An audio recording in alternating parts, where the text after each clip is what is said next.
All right, guys. This is so we watched the fresh part of this. Now we're gonna watch the fit. This is Cheyenne chatting with Myron Gaines, popular bodybuilding meme from bodybuilding.com. Are you aware? You Myron? Absolutely sickening. That's a Jason Genova meme. If you know, you know. If you don't, you can click off the video. Let's do it, baby. Let's see how this goes. Probably really well. Let's go. I'm not gonna let a girl look at my phone. Why? Because I'm gonna have other girls in there. 100%. Wow. Okay. This is honest. Hi, I'm Chian Reynolds and I'm back. New season, new dates. And to be honest with you, I'm not impressed with the dating scene. I think 99% of the world's problems would be. I know it's a bit. I know it's a bit, but it's like, you know, if you're still dating, you can't find somebody, maybe you're part of the problem, bro. But also, I think it's a bit. But I'm just saying, dude, come on.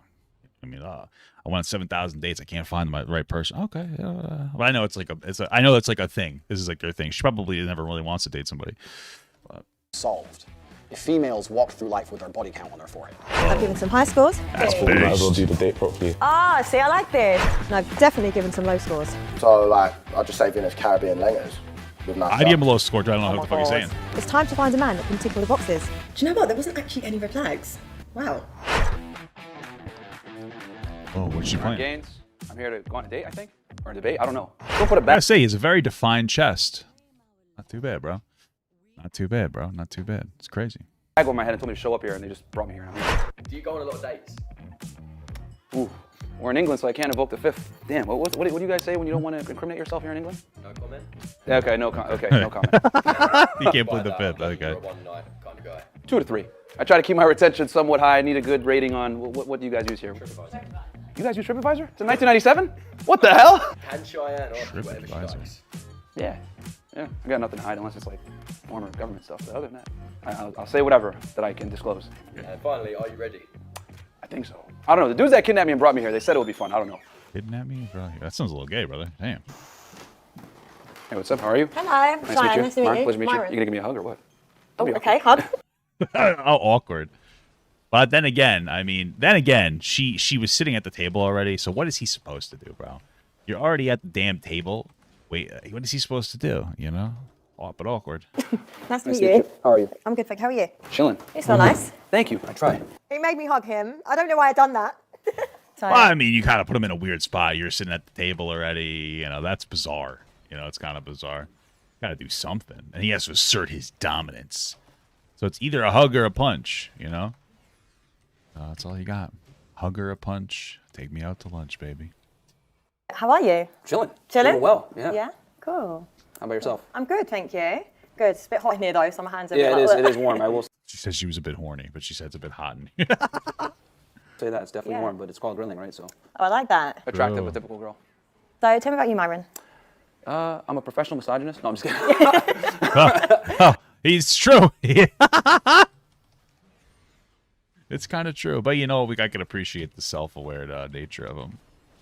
But you know, Fresh did it better. You think so? Precise C, super chatted $5. Ooh, thank you so much. Hey Papa, is my B-day today. Love Hey, your happy content. birthday, You brother. help Or me sister. get through most days. Keep this it up, C. Love to you and Mama Gut.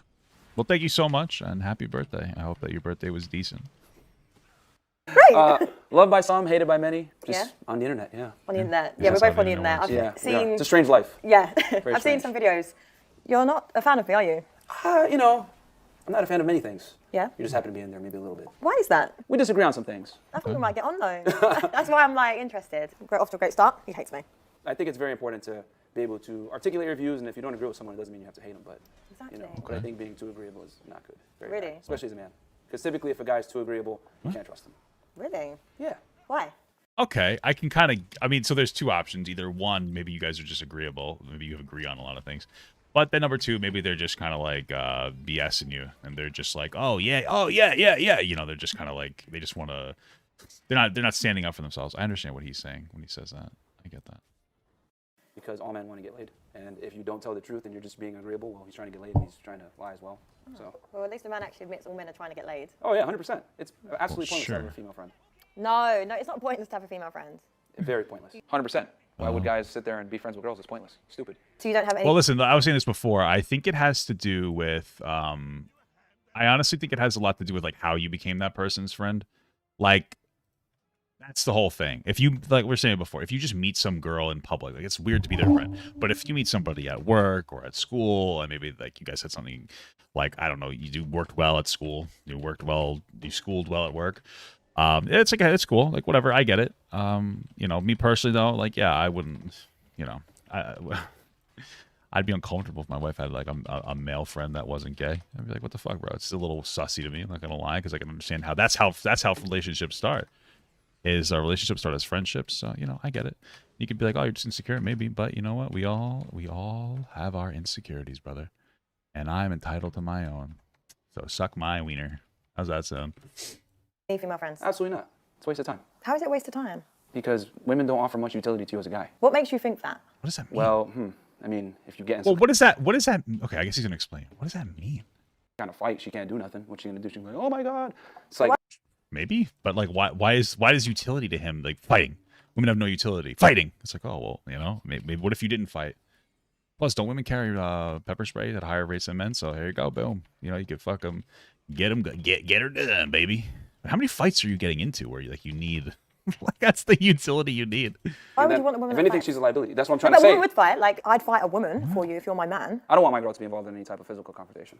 That's not her job. That's my job. So I look at it like, if I'm with a girl and I'm supposed to protect her and provide for her, etc., I want that to be my woman. I'm not going to give that type of energy to like a friend. That's stupid. Why am I going to put my life on the line for a girl that doesn't even suck my dick? Wait, but is that too much there? I think you should just be able to have a friendship with women, though. Well, Firstly, it's not always like men versus women. Well, I think that there's a difference between saying I don't personally find it valuable to have a female friend as a guy versus saying that in general there's no valuable nature of a woman in a relationship. Like some people, they might like that feminine energy might be something that would be very necessary in their life. You know, that's it. So maybe you'd be like, I don't want one. That doesn't really seem like I need one, but I could see why other people might. I think that's a reasonable take.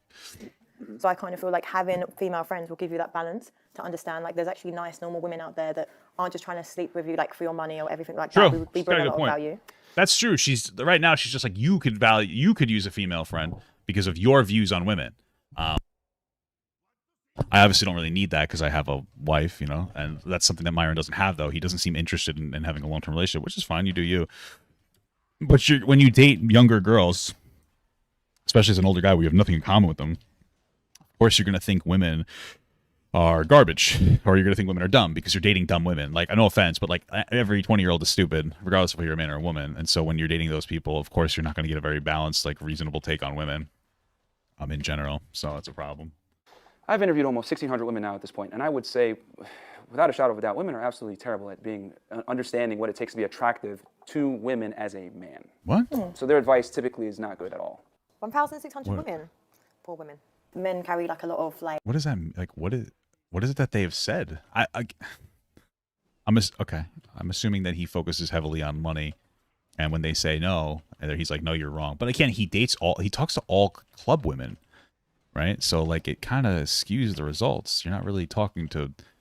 Like they live in Miami, Florida. That's the whole capital of the world, and God bless you. But if you think that that's all women, it's very silly, ridiculous. Like hurt, and they push it on women. Okay. Hurt in what way? Yeah, I think it's because, like, for example, this incel culture, which, like, respectfully, like, your podcast really brings to life. You're just projecting onto women unnecessarily. Because there's a lot of good women. Like, I myself would say I'm a good woman. I don't do anything wrong. I'm very loyal. I'm a kind woman. And a lot of men will make the assumptions because of podcasts like yours and people and men like you to then push that onto me, that I'm this kind of woman. I'm a gold digger and I'm this and that, and I'm not. Well, the reality is, would it be fair to say that most men, I mean, you said there's a whole incel culture, etc. Would it be fair to say that most guys are losers and don't really measure up?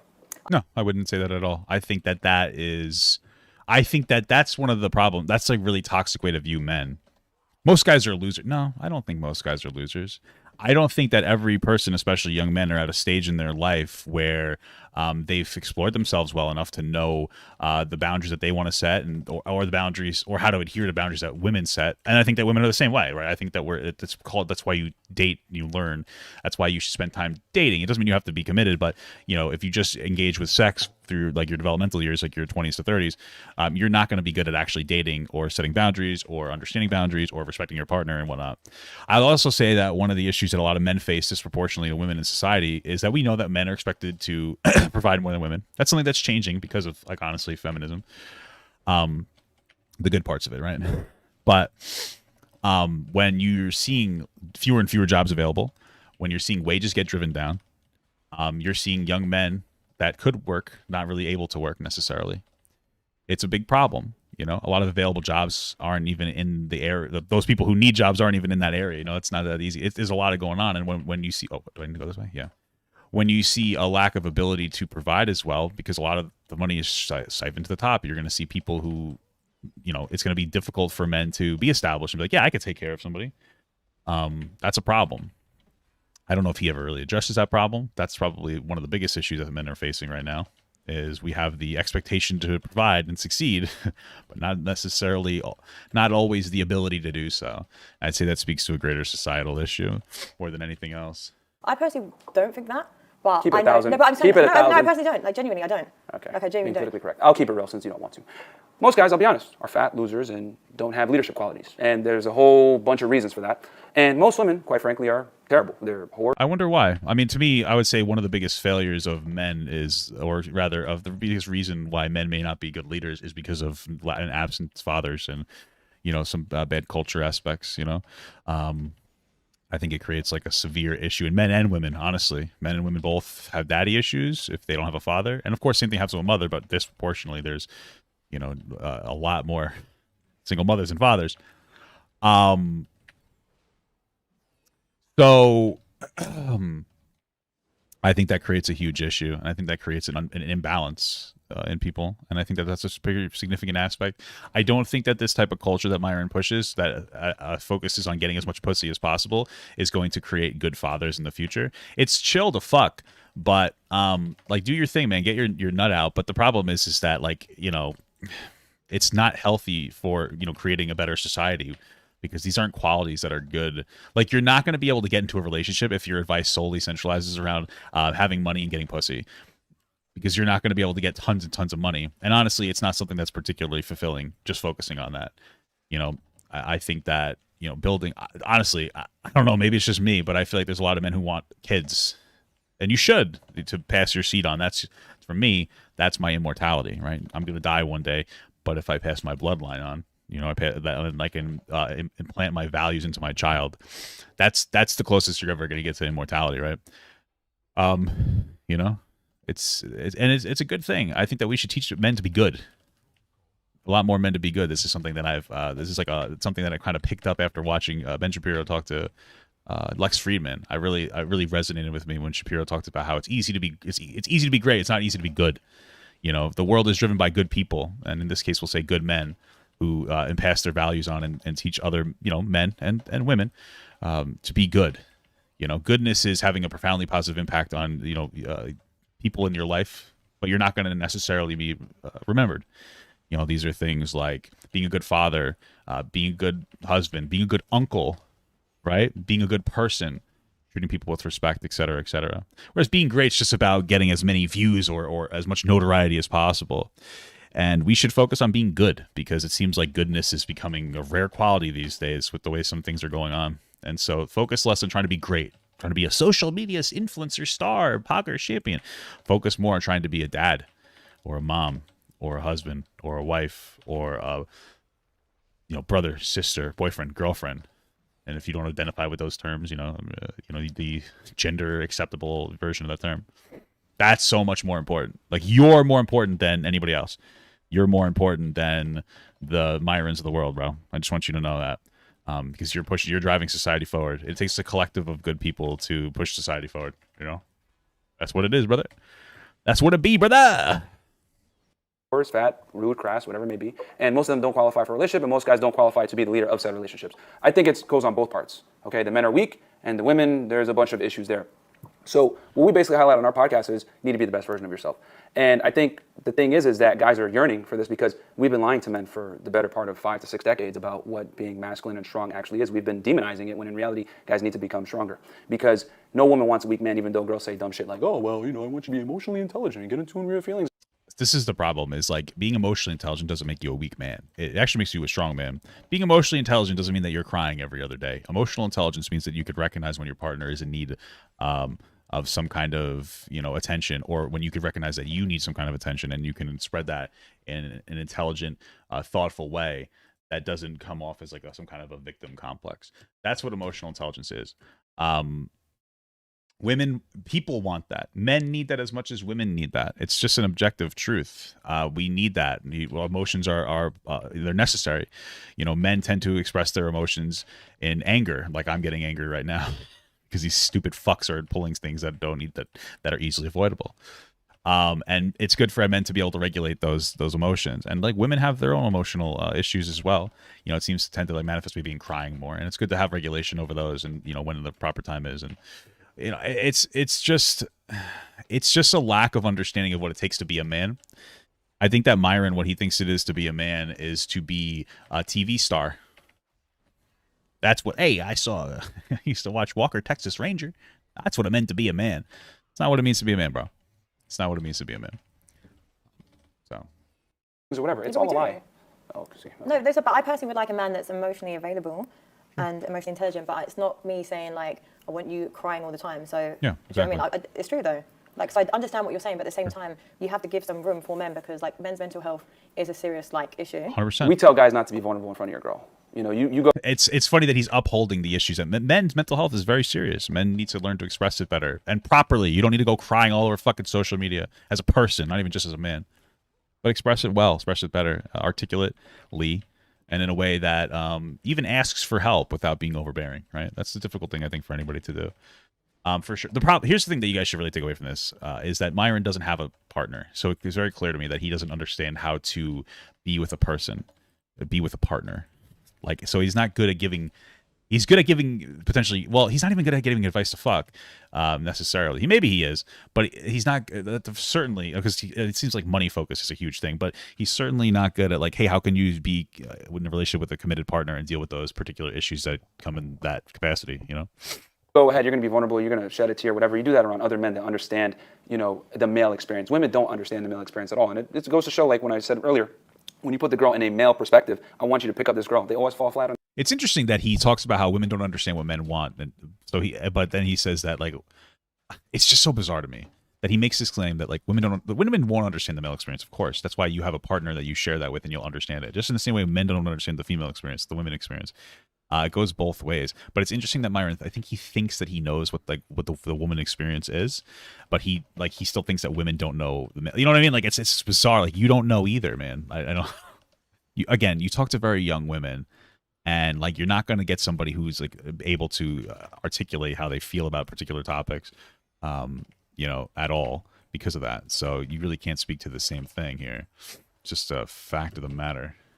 On their face, because women are in a privileged position where they don't have to necessarily understand what it takes to attract a man, because men come to them. For me, as a partner, I would want to be able to give my man a safe space to be able to be vulnerable, and it's like, but not completely like, oh my god, cry. I understand that women have like more sexual selection, right?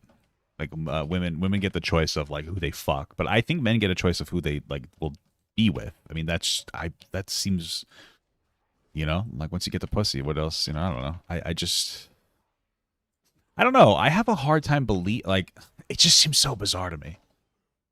Maybe? I don't know. I mean, you have to still keep your man because you have to make your partner happy, like, continuously. This is something that you just need to... Dude, how are you fucking idiots dying?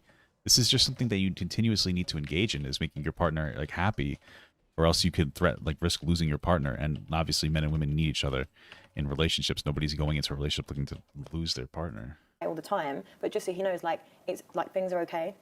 You know, like, it's supposed to be a partnership. Sure. No, Yeah. it's not a partnership. It is. That's another common lie in modern day dating. It's not a But partnership. I want a partnership, though. Question for you. You want a man Again, like, this is a guy who doesn't date to have with a partner, so he's just saying I hate that he generalizes his dating experience to all dating experiences, because people taller than you?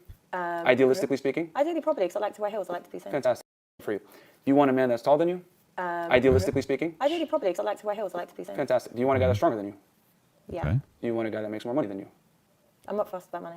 Okay, well, you want it to make at least your equivalent, if not preferably better. Remember, this is your ideal guy. Yeah. Okay. Sure. You want a guy that's more confident than yourself, Yeah. more confident than yourself. Okay. experienced than yourself. Yeah. Okay, you basically described the superior. So you expect this guy to come in and have a partnership with you? Whatever he might excel on, I'll also add value in other ways, because it's not always Okay. I mean, interesting. I mean, this is idealistic. Interesting. I don't like. I know women want taller guys, but guys want shorter girls. And you would say, like, honestly, like taller girls are usually a turnoff, whereas shorter men are generally a turnoff as well, right? So you could argue that like shorter women are superior in this capacity. From like a perspective of defense, I understand why women might want somebody taller, making more money than you. Absolutely. One of the things I struggle with is this stupid fuck who's just standing still at the beginning of the dungeon.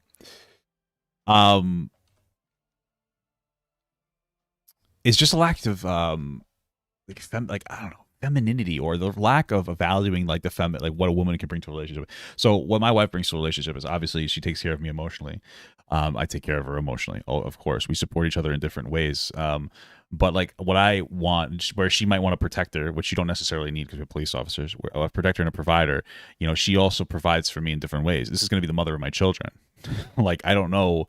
That's a significant role. I'm going to implant my seed into her, and for 9 months, she's going to a degree, you know, tax the hell out of her body. She's going to tax her body to carry that child inside of her. Then afterwards, she's going to birth that kid, and that's going to take a toll on her body as well. You know, my understanding is you shed like all that uterine lining for that 9 months. She's going to be the primary parent because like I think that women tend to just be primary parents more. They're more attached to that baby. It's been growing in them, and they see it more as a person for those 9 months than men typically do. She's going to be a nurturer. She's going to teach my son or my daughter how either a woman should act or a man should be treated. Right? These are such significant roles to me. I don't know why you value the male role of like defense and providing over the woman role of like caretaking, like providing as well in different ways, and taking care of your children. I don't understand that. I think that's the biggest problem, is this like lack of value of femininity. I don't get it. You know, like that empathy is a very strong thing. It's 50% of you in your relationship, and it's a very powerful thing. We could talk about how without a male defense, there'd be no society might collapse. People would die, but without women, there would be no people to protect. And so like I value these things equally in different ways. And I don't really get the whole like men are just better than women based on what men generally are able to provide in a relationship. It's so childish to me. It's so disconnected, and it's just so demeaning to women. You know? Like we're equals in different capacities. So yeah. It's about being physically on par with that person just for certain requirements. Like you can't birth a baby. You know, Yeah, so we complement each other in other ways, and so we're still equal in that sense. Men and women are not equal at all. At all. That's another fallacy that we have in modern day dating culture. Why didn't he respond to the birthing thing? How could we glosses over that? Which leads so many women astray. We're not the same. There's certain things that men We're not the same, but we're equal. can do that women can't do, and vice versa. And we're different. Absolutely. So we're separate. It's like we're different. We're different, but we still provide in a way that's necessary to create a union. We're still, I think, equally as valuable. And we're designed to complement each other. And I don't believe in partnerships. I think men come in and lead, women follow. And even if you think that, that's still a partnership, no? Even if there's one individual who takes leadership or guidance over the other. Like I'll say, like I tend to make like the more, I guess you'd say maybe the more important decisions in our relationship because my wife likes that, but that doesn't make her less than to me. Like I would never have thought of it like that because it's just preposterous to me. Because I'll make decisions for the both of us, and then we both will engage in those decisions. You know, like it's not like she just does nothing and sits around and like farts and shits herself. I don't understand. Were you going to say separate but equal? Yeah, separate but equal. Race and gender are two incredibly different things. We understand this. When you say separate but equal to black and white people, there's nothing different from black and white people other than a skin color. Men and women are very much different in much more profound ways, and you know that. I know it's a funny little goof. But I know people will be like, well, what if we look at it from a race perspective? We wouldn't. We would never do that because we know that men and women are much different than black and white people. So it would be a silly argument if we looked at this from a race perspective because it doesn't make any sense whatsoever. Unless you think that like black and white people are inherently like so different, then I think that you're just racist at that point. You're kind of just you're kind of goobering yourself at that point, brother. You know. I find it funny because women typically want a man, and here's the thing: what you just described is what every girl wants. But they think that they're going to go into a relationship with a guy that's better than them in every single metric, and it's going to be an equal partnership or 50-50. It doesn't work that way. There's always a leader. There's always a decider. And for it to work, the man's got to be in a leadership role, never the woman. Women can't lead anything. Yeah, we can. Well, better than them in what? I'm just trying to like, okay, so like the money thing, is that the better than you thing? Maybe money, the tallness doesn't communicate better because again, we from a sexual selective aspect, men tend to want shorter girls. So what is it? The money? Like, okay. Again, I just think he just has value for like female roles, but It creates too much pressure on you as a man then. Because if you want to be this like... also, I guess I'm just biased because my mom, my mother was a manager at a company. She ran half of Long Island at White Castle, which might be silly to you, but she did very well for herself, and she was able to compete in the traditionally male role. And so, like, I value strong women exponentially. I married a very strong woman. That's something that I value. Personally, you do whatever you want, but I think that, to me, I think it's questionable when you don't date strong women or a strong person in general, because it just suggests that you don't want somebody that'll challenge you and that you want to just be able to walk all over them because you're weak. That's just kind of how I view those things. If you don't want a strong woman, then you're just a weak man that needs to find somebody. That you just needs to find somebody that you could roll over rather than finding somebody that can stand up for themselves and actually advocate for what they want, what they need in a relationship. And I don't have time to date a fucking child because that's all that is to me. It's a fucking kid. That's going to cause a lot of strain on a relationship. Pressure creates diamonds. Because here's the thing, women are just the cherry on top. Like, you should have already built the cake by the time she comes into the picture. You know, you should have already conquered a boardroom, or conquered some kind of physical labor, played sports at some point in your life. See, this is, again, like, I get that some people can do that, but this is the perspective of somebody who dates very young women and, like, is attracted to women just for their looks, basically. For most men, most people, you're going to find somebody, you're not going to find somebody when you're still, like, we're going to find somebody when you're still growing. And you should find somebody that can complement that growth. I say this all the time. I'd be lying if I said that my wife wasn't a profound helper. One of the biggest reasons I married my wife is because she's been such a positive force in my life, for my career and for myself. I'm the happiest I've ever been with myself and who I am and how I express myself as a person. Like, you should be finding somebody, man or woman, like that. Like, if you start dating when, like, you're 25, you're going to be growing for the rest of your fucking life. You know, you need to find somebody who can complement your growth. And if you're with somebody who can't provide value to you and make you a better person and help you succeed, then why are you dating that person? There's no reason to do that. So, like, that's the thing. Of course, he's not going to value women because he dates valueless women. Like, date women with something. And if you don't want to, that's fine. If you want to date women because they're young and they you know, and they're bad in bed because that's young, that's another thing too. I don't understand. Younger girls are fucking terrible in bed. I don't get it. Like, do you, bro? But, like, stop pretending that this is how the world works. Is you live in Miami and you fuck around with girls who are just fucking dumb idiots. Like, that's really what it comes down to. Endured some kind of stress. Like, men need to go through pain. Men. He is wrong. Must become. Women are. He's not wrong. What is he saying in a bizarre way? When I'm looking for somebody to accent my life, not to make my whole life. That's not what he's saying. He's saying that women don't provide value to your life and you should be completely established before you find one. He's not right. Your interpretation of what he's saying is incredibly charitable, so God bless you. But that's just it's not what he's actually saying. Men must become. Being a loser is unacceptable. If you're broke, fat, or you don't got your stuff together, that's your problem. Yeah, but then men like... Broke, fat. Yeah, I mean, these things will count against you, of course. Being fat is going to make it so you can really only date fat women, which I have no problem with. I don't really care.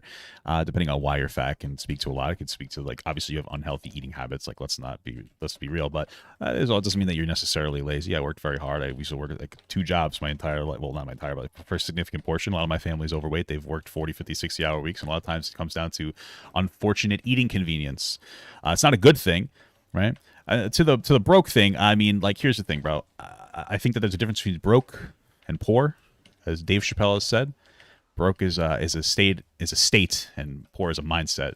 And as long as you're motivated to do better and you're always driving and pushing, I think that that's an admirable quality for you to have that you can pass on to your children and you could do better for them. You know, if you're somebody who's willing to put in, if you're a guy that doesn't make a lot of money, but you're willing to put in a 70-hour work week every single week to provide for your kids so that they don't have to work as hard as you and they can be more successful, God bless you. I think that's an incredible, I think the same thing for a woman, but I think that that's an incredible thing. And I think that we should identify those, you know, what's work ethic over making money necessarily, you know? Because I wasn't making a whole lot of money when I met my wife, and I am making good money now, and it's because she's helped build me. She recognized qualities in me that she thought would make a good partner and a good, husband, and she invested herself into me. and I equally invested myself into her because we were worth it for each other, right? That's another thing. Make sure that the person you're investing in is worth it for you. Like, you know what I mean? If you're giving 100%, they're only giving 90, leave them. Like, hold yourself to a high value. You know, that's part of it. Oh, these are the same fucking ring, bro. Okay, sorry. Like you would complain about women because you'd say, oh, they only come for like. Who's saying that this is hard work? What are you talking about? Are you referring to my job? What I do right now? What do you mean? I'm confused about. Is that what you're commenting on? Because you don't think I work hard now? No, my job is much easier than it used to be. I don't know if you guys knew this. Had the same job for 11 years, and I think you know that. Like, unless you don't, that was hard work. This is great. I still put a lot of hours in, like a good amount of hours, but I don't know what you're talking about. Like, what is it that you're saying? Your boxing ghost, brother. I think that you're creating a demonized version of me so that you're coping in your own life. I don't know. The glory of it, like, and not the graft. So I'd rather be with someone that I'm building with. Oh, I've never said that women build. I actually say the contrary. I say women don't build, they move in. Yeah, but don't you? Yeah, that's what his problem is. Cold reality, 100%. Not the reality. They need to build the castle so that she can come in and put some things up here and there in your castle. But at the end of the day, you got to build the structure. Women aren't going to build it with you. Yes, they will. Done. Women Women do. Some women do though. Like a lot of women do. Most women do. This guy's so wrong. He's just so. This guy is like really just never really dated before. Some? No, a few. Like the ones I know. I would say a minority. A majority want a guy that comes pre-assembled. What is he talking about? So we got to go off of the majority, not the minority. If I'm advising men how to, operate in the dating marketplace, I can't tell them, look out for this 10% that wants to build with you. No, the reality is most women want you to come pre-assembled. And to be honest, the most attractive and youngest women that have the most options, they definitely want you to come pre-assembled. Women want winners. I said it the Maybe if you're talking about somebody who would be considered like a 10 out of 10 bombshell, 20-year-old girl that has absolutely nothing going for her except the fact that she has young pussy, for sure, she probably doesn't want to actually build with you. But most women aren't like that at all, and it's okay. But I don't understand. Like, I do understand. He just thinks that like his life is everybody's life. He has a skewed perspective of how life works. finish line and pick the winners. Where did you grow up? I grew up in New Britain, Connecticut. Okay. 2 hours north of New York City. So what was your upbringing like? Great. Parents were together the whole time. Stable. I had a I will say, I think that the best part about Myron is that he's an obvious red flag for the majority of women. Because at least he's honest about the way that he feels. Even though he's very wrong, sister, brother, still. No, oh my God, Jesus. Okay, I understand what you're saying. Okay. You have interesting interpretations of what Myron's saying. So somebody said, most people want you to become pre-assembled. So most people want you to come. Most people want you to be in a phase of your life that matches their phase in their life. Like, that's most people, right? So when I was 20, I was looking for girls who were on par with me, which is obviously not very on par. And as you get older, you're looking for somebody who's more on par with you. And the ideal, the goal is to meet somebody that's on your level, and then will also grow and maintain that your level as you move on in your life. And sometimes that doesn't work out, right? That's just the unfortunate truth. But that's what people mostly want in a relationship. Okay, that's how people want. But when he says pre-assembled, what he's talking about is he's like, oh, women want a guy who has more than them, and not necessarily that's equal to them to help them build. I think ultimately everybody wants a lot of things, but that's just not how these things pan out, right? You're only going to get somebody that's like on your level. You're very rarely going to get somebody that's above your level, right? And if you do, you better work your ass off to maintain it. But And they're still alive now. I said had. Yeah, they're gone. Yeah. Well, yeah, women will be attracted to him. Good for them. Oh, that's fine as long as they're fine with. That's the thing is he likes having like those sugar baby relationships, like basically where the girl is like young and doesn't make money, and he gets to provide, and he gets like 100% of the ability to do whatever he wants. And that's why he's not going to be able to engage in a long-term relationship, because he doesn't respect women, and he's not looking for women that will respect themselves enough to be strong, and like he's just gonna be able to roll over them. He's like, well, what's the point of this? There's just no challenge in his relationship, so his relationship's gonna fail. And ultimately, that's just his issue. It's not, Yeah, What I do you think is not necessarily true? went to high school, played basketball in high school, played video games. Still have my childhood friends to this day. I would say I grew up like in a pretty good situation. We didn't grow up with money, right? We grew up fairly, poor, lower middle class. Okay. My parents struggled, especially in the beginning. Yeah, I wouldn't trade it for the world. I think it's important for young men to grow up like struggling. Yeah. I think it builds character. You have to do it. It can, absolutely. I don't think that you should necessarily, but it definitely will build character. Like, it's not a bad experience if you can overcome it. So yeah, for sure. How will you raise a son with your mindset? I'm just curious to know. I would raise my son to not be a victim. I'm at a point now where very successful financially, but my son would not see any of this money at all. I would make him get it out the mud. because like we discussed before, trust fund babies typically don't know what to do in life and how to, they don't understand and appreciate the value of a dollar. And I thank my dad for instilling that in me early. I mean, my first job was at McDonald's and I got fired. And I quickly learned that I didn't want to be in the service industry, but it made me appreciate people in the service industry. That's fair. So what is this, by the way? So this is like a tonic wine. When I drink, I'm like quite a mellow person, chill. Audio's all over You're not the an place. angry drunk? No, I'm not actually. No? Okay, that's good. I'd be the worst angry drunk. Yeah, I can tell. Yeah. So do you not drink? I don't, it's haram. So have you never drunk? I have. I definitely have. But I mean, it's not really conducive to my light bulbs at the moment, so I don't really drink like that. It's just more self. Is he another one that goes to clubs and doesn't drink? I find that just so weird, bro. Like going to clubs and picking up women that are drunk is just so bizarre. It's such a red flag. I'm not saying he does anything predatory to them, but it's just like sets you up for like a weird situation. It's just so fucking bizarre. Like you could pretend like I don't know. It just feels like creepy. I mean, as long as they're not blackout drunk, it's like fine. But still, they have like lowered inhibitions. It just seems like a little bizarre. But okay. Self-awareness, isn't it? Yeah, I mean, as a guy, man, you can't afford to have things that clout your inhibition or your ability to go out there and create and become a better version of yourself. And I think like that's why I'm really big on like not drinking, doing drugs, and any of that stuff. You got to be focused. That's all fair. the time. Masturbating. So how do you find porn. dating then, with the way that you are? Holy fuck! Can you guys moderate your fucking audio levels? Holy shit! I mean, when you understand the code, it's, plug I know Ethan said that too, but I also know that the way Ethan said it was like very aggressively, like he's a predator. I just think it's bizarre and sets you up for potential like yucky moments, because I've heard Ethan say that before. He is incredibly over-exaggeratory of shit, in a way where it's like unrealistic. That's why the whole thing happened with that girl, where she came forward because she was frustrated with Myron, and he turned it into some kind of a sexual assault story, even though that's not what it was. play. It's like, okay, deal with the girl, size her up, figure out what kind of chick she is, and then bam, you already know kind of how to move. So like, what's the code? Depends on the girl. Okay. You got to be able to adapt based on the woman that you're sitting across the table from. Yeah, I have the female codes in my sleeves. I know pretty much what they all are. Okay, so how are you adapting to me right now? You want me to be honest? Yeah, of course. Okay, I would I say, want the code now, and then I'll ask the code again by the end of it. Yeah, I would say recreational use only, no offense. So what's like how many codes is there? Well, it depends on the girl. If you deal with a girl that's younger, that's in her prime years, well, you got to understand that she's more, inclined to look for fun. If you're dealing with a girl that is in her mid-20s, a lot of times she might be pursuing, it depends on the girl, but she might be pursuing some type of stability or some security, and you got to play at that angle. Or if you deal with a girl that's a little bit older, late 20s, 30s, and up, 9 out of 10 times she's going to want some type of security if she hasn't gotten it already. Code, it's not even that deep. Like, either you like them or not. You don't need to put them in categories. It's not really that deep. He's just saying that, like, this is pretty, like, well-known. Like, a very young girl, like, they're just different people in different stages. It's interesting the way that he kind of talks about it as, like, a code, as if he's just kind of playing to it to get laid rather than actually potentially give these women what they want, though. But okay. Please. So what kind of woman do you want? Sorry. Me? Mm-hmm. I mean, I can deal with whatever. My thing is, I need her to come into my life and be an asset and not a liability. Okay. Most girls are liabilities, to be honest. Do you think? I think the right woman, though, could, like, really just compliment you and make you, like, progress in your life. Well, you got to train them. No, you haven't. In order to train someone, you need them to listen. I'm telling you, no woman is listening to you. Like, most girls come into your life, like, and if you don't know what you're doing, she's going to come in as a liability, 100%. No, you don't train them, though. Yeah. It's like training a dog. You wouldn't do that. Oh, here we go. I knew that was going to be. No, but it's true, though. It's not training. It's not something like, once again, it's just seeing this person as your equal. Okay, but showing the person respect. It's not training. Sure. So I look at it like, if I'm going to have a girlfriend and she's going to be my girl and she's going to have my title, well, she's got to be trained to rise up to a certain level because I'm going to make her into an asset. So this is called setting boundaries. This isn't called trading. Men and women both need to do this for each other, of course. You have to set boundaries so that you can have a successful relationship. It's not training somebody. And both men and women need to do that to each other. Obviously, if you're gay or whatever, it's different, but you get my point. This isn't training. It's just setting boundaries. And like this way you can show people the way that you want to be treated, and you show people how you will treat them when you deal with their boundaries, and then that's how you decide if you want to stay with somebody. Because if they're shit, obviously you don't want to continue to engage with that person.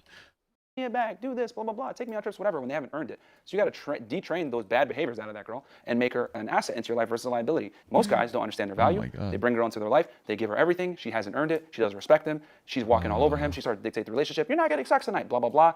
He's so rude. Obviously, this is your experience, so I can't argue that. But I mean, this is. I mean, I haven't, like, for the most part, I've never.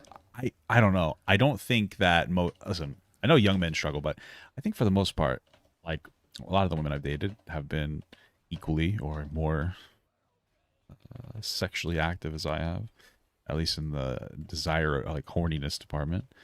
So I guess I just haven't gotten to the age where sexual withholding has happened. But if I feel like the reduction in sex, if it's happening when you're like 20, you should leave that. Well, not necessarily leave them, But if it like, 'cause to me that suggests the spark might be gone, then you probably shouldn't be with somebody. If you've been something for like a year or two and the spark's already kind of dying off, maybe that was like a bad partner choice. Okay. Biology. Women are hardwired to extract resources from men. It's been that way since the beginning of time. Biology rules everything, guys. They could sit there and say, oh, but I'm doing this and my truth, blah, blah, blah. Biology rules you. There's one truth. There's no such thing as my truth. Female, typical, blah, blah, blah, trash. Audio is terrible. No, but I kind of feel like from my experience, if I'm going into someone's life, I would want to add value, so I wouldn't really take things. And I kind of feel when you... What did you just say 2 seconds ago? You said, in my experience. Yeah, I come in and I add value. Yeah. That's you. Majority of women come in, meet the guy. Sure, but like in Myron's experience, he just finds valueless women. So it's funny that we're doing anecdote versus anecdote here. Okay, what can I get from this guy? Okay, this guy's a simp. I'll just take him out on dinner dates he could pay. I'm never going to smash him. Another guy, this guy's hot. You know, I can smash him. I can hang out with him. This guy, he has some utility. He's a plumber. Okay, he can do my plumbing, but I'll give him a BJ once. Girls put guys in roles. It's your job as the man to make sure that you're the top guy and you got the main role where you're not investing too much and she's investing more in you. Girls only respect men that they invest in. The girl always has to like the guy more than she likes him. No, I think it works better the other way around.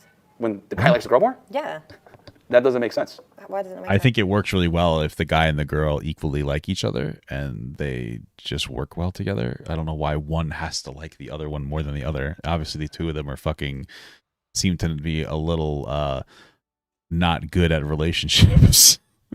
I find it so funny because I think that Cheyenne's just attracted to these type of men, and then she's like, "Why are men bad?" It's like, well, why? Or why the men that she dates aren't necessarily ideal. It's like maybe because you're attracted to the men that don't exactly make good partners. Okay. Because women want a man that's better than them. So how do I look if I'm better than you and I'm sitting here chasing after you? It doesn't make sense. What? Women only respect men that they chase. It doesn't work the other way around. Once again, with this like new wave of women, we don't want to keep fighting for a man if he's going to treat you like an option. See, here's the thing. We can say that women are changing, whatever, but we're all slaves to our biology. Women are 100% okay with sharing men. It's been that way since the beginning of time. It's changing, whatever, but we're all slaves to our biology. Women are 100% okay with sharing men. What? Women are 100% okay with sharing men? Incorrect. Like, that's just not the truth. What do you mean? I don't think that... What? Dude, I don't even know how to respond to that because that's just not true. If that was true, you'd see a lot more polyamorous men and women, I guess, but you don't. It's not...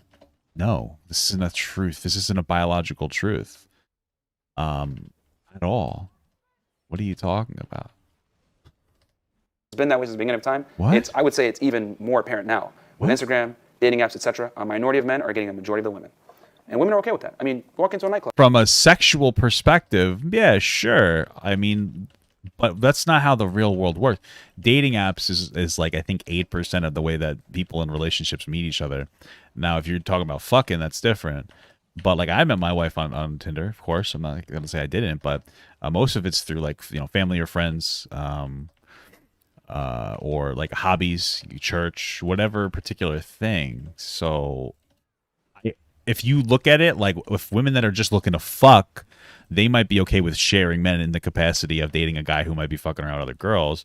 But that's not like a relationship perspective. That's a fucking hoe phase perspective. So like, okay. Walk into a nightclub, it's probably one of the most carnal representations of human nature. All the women are sitting in one section with a bunch of the guys that have the highest perceived status in that social setting, versus all the other guys are out there in general admission struggling.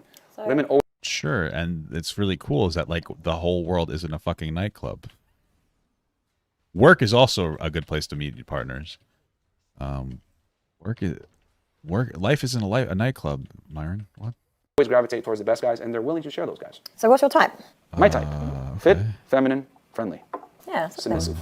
And coachable. And coachable. To be trained. To be trained. You got to train women, man. I know that sounds terrible. He's still talking. No, it does sound terrible. Women don't like it when they get criticized. If I go on a podcast and I say, you know what, guys, you need to stop being bums. You need to get your money on point, stop being fat POSs, etc. They actually admire and respect that. People are in the chat, flame emojis, whatever. I go on rants on the guys all the time. I'm swaying, going crazy. It's like I'm delivering a preach. I think she's trying to grow me, but what she doesn't know is I'm a black belt. So that might be fair. Like that the women, again, the shit women that he talks on his podcast, because they're all from Florida. When he talks disparagingly of men, it's possible that they're like, yeah, speaking facts, Myron. And that obviously makes those women dumb because like they don't understand how men should be either. So like, listen, those women deserve to be treated that way. If they're like, yeah, facts, Myron. Fuck guys. Fuck guys that haven't established themselves yet. It's one thing to say like, yeah, I'm not attracted to it. It's another thing to say like, fuck those guys. Again, a lot of this is a mindset. If you're willing to put in the work and you're a hard worker, I think that you deserve love. It's the truth, you know. So I've dealt with 10 girls like her at the same time on my podcast, so she gonna take an L. Yes, Women rarely get held accountable for their poor decisions. Men do, though. Men have to live in reality. Women are afforded the privilege of being delusional. So when a guy criticizes a woman, oh my God, right? If you don't believe me, think about it. If a dude's fat, we just call him fat. You're a loser, huh? If a woman's fat, love your curves, girl.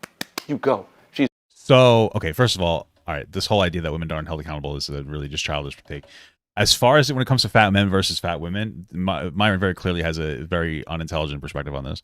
A fat man men generally are valued based on their body. Or excuse me, that's not what it is. Valued based on their accomplishments more than their body. Their body's still a factor, absolutely. Women are generally valued like only on their body. The fact that he's like, yeah, women get applauded for being fat. No, they don't. There are toxic aspects of the fat positivity movement, but fat positivity came from perspectives like Myron's of shitting on women just because they're fat, even if they're incredible mothers, even if they're incredible at their job, even if they're incredible partners. If you're fat, you're disgusting and you're worthless. And it's okay to not be attracted to fat people. I'm not saying that. But what I'm saying is that he doesn't find any value to them. It's one thing to be like, yeah, I'm not into that. It's another thing to say that they're valueless. That's Myron's general take on fat women. He's very wrong here, and he doesn't understand it. He's a delusional person. He's rude and obnoxious. Oh, you know what? They just can't handle you. You're strong and independent, fierce. We have all these obnoxious. Oh, you know what? They just can't handle you. You're strong and independent. So again, that's another cope. Listen, historically, women who stand up for themselves are called cunts and bitches. Men who do it are called strong and fearless leaders. The reality is that we have a double standard on that as well, because women are expected to just be submissive, and obviously guys like Myron uphold these like ridiculous things because they can't handle strong women. That's the reality. And like now the cope is like, oh, you're fearless, you're this, you're that. Yeah, like can there be some negative aspects of some of the shit? For sure. Some women could be pieces of shit and not actually just be defending themselves or standing up for themselves or being strong, and they'll be like, you're strong. But this all comes from like shitty historical societal standards on women versus men. So he's just very wrong about these things. If you asked, if I would have said for him like that, you see more women on welfare programs and reforms, and that would be like a better argument as to why. And you see fewer homeless women. That's a better argument as to how women don't have to take accountability. That's still generally not the case. Men and women both have to take accountability for their actions, except for like extreme edge cases. But like that's more where I would have gone, not with examples that are very obviously wrong and just like rooted in pure ignorance and unintelligence. Fierce. We have all these terms to cover up female inadequacies, but we don't have these same terms for men. I think a lot of it comes from like narcissistic behavior from men and misogynistic Women are far more views. narcissistic than men. No, women can be, so I'm not disputing that. Far more narcissistic. But I feel like men and women can equally be. Why would women be more narcissistic than men? Like, was it like self-absorbed? I guess it's how you define narcissistic, but I kind of feel like with men that attain a certain level of status and power, it gives you the opportunity to try and to dominate. Big difference though. No, but this is men why earn narcissism. Men do not earn a right to be narcissistic. Like, just shut up. Men earn confidence and arrogance. Women don't. Women are born with their value. Men must earn their value. So if a man's arrogant, more than likely he's probably accomplished something. When a woman's arrogant, 9 out of 10 times, she hasn't accomplished anything. She just has a bunch of DMs. See, this is the problem that a lot of modern day women have. Bro, this guy's actually completely lost. I almost feel bad for him. He's never met a woman in his life. I find it like, listen, man, the biggest thing I find crazy is like, I could never, and this is not to meant to be disrespectful, but how do you feel about your mother? Like, if you speak like this about women, it just said you not respect your own mother. I mean, this is incredible. It's fucking nuts, bro. We all have to earn our shit. It's not that simple, man. I don't know what you're talking about, especially in a society where like women are much more expected to work now. You know, it's not like you come with your value. If you think like what value, like if you even admitted if you're an overweight woman, you're less valuable. So then like you'd have to keep earning that your value in women is based on them being young and athletic and listening to everything that you say. That's conditioning. That's things that you have to condition yourself. You can't condition yourself to be young, but to be like fit, you have to condition yourself to do these things. So they're not born with value. People have to still generate value, even in your like tilted mindset. That's completely unrealistic and fucking, unhinged. But like women have to, like, you're not just born a good mother. You're not just born a good father. You don't just you're not just born with like these things. It's fucking crazy. You have to learn these things. These things that you have to learn. It's not the same shit. But okay, cool stuff. They lack critical thinking skills. Women tend to go off of their feelings versus what's real. They go off the feels and not the reals. What a girl is supposed to do is come into a man's life. I find that ironic because Myron is 1,000% feelings based. He has like absolutely no, like there's nothing grounding his logic whatsoever. He's completely rooted in like a fantasy, and then he's saying that men are like, bro, it's not men or women, it's people. You're delusional and you're emotional. You feel this way about women, so you just pretend that this is the truth, but it's not supported. It's fucking crazy, but okay. See where he's deficient. Okay, I noticed that you like to go to the gym at this time. I'm going to make sure that you have a protein shake with as many grams of protein as you need. Just get a PA. I'm going to make sure that's done, and I'm a deductive problem solver. I'm able to be observant, because that's women's gift, is being observant of social situations. That's why women are socially superior to men. What? Oh, I thought you were going to say that's sexist. Okay. It's never sexist when a guy mentions something about a woman that's positive. So a woman's job is to use that social calibration that they have, that they're superior to men, and be able to be like, okay, this guy's deficient in this and deficient in this, etc. Let me come in, compliment, make this guy operate. He's already operating at 95%. I'm going to get him to 102. And when you're at a high level already, why is the extra audio 2, 3, so 4, fucking 5% bad? is what helps you beat the competition. This guy's dangerous. Women will do that. A lot of women will give you that life. They will give you that balance. They will compliment you, but they're not going to just do it until you're serious. You know, because men like to play the field for a very long time. When you're with a guy of value, you got to understand that he has the leverage. That's probably true, man. Like I would say that men, I think, like for me, like I pretty much, so the traditional dynamic that I've observed is that, like, for the most part, you know, a decent guy kind of dates around a little bit.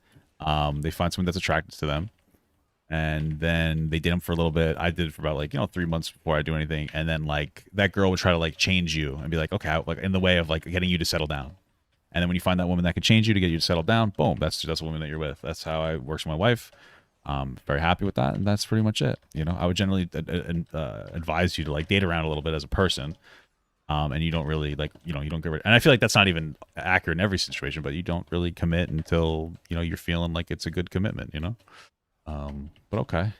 Not you. You're applying to be his girlfriend. I wear the highway, baby, because at the end of the day, when you can replace a girl, that's when she respects you. It's on the woman to prove to me that she's worthy of a relationship. That's where a lot of girls make a mistake. They'll sit there and say, I'm good, I'm loyal, blah, blah, blah, blah, blah. I want to, you know, see how you do before you get promoted. I'm not going to give a girl the position of secretary or underboss, right, or second in charge of my company unless she's been vetted. She's got to work her way up. The problem is that we give women CEO jobs when they haven't proven themselves, and they don't respect the job. Who's listening to this man? Like that part of that, it's the problem I have with that is that, like, what he's saying fundamentally is that, like, there are men who are allowing women that will walk all over them into their life, right? You don't need a submissive woman for that person to not walk all over you. And I can agree with that, but this is happening both ways. You're acting like women aren't getting fucking having the same issues in different capacities or very similar capacities. So it's just like, it's interesting that he only applies the negative language to like women, but like this is stuff that men are taking advantage of women as well. You know, how many fucking dumb women will date some broke ass loser that's like throws good dick but doesn't have a job and has no aspirations, and she'll pay for all of his shit and she'll do all this and she'll do all that and she'll like, yeah, you're dumb, girl. Like, I don't know what to tell you. This is an issue that both men and women will face. Like, you know what I mean? Like you might have, it might manifest differently, but this is what's happening in general. So.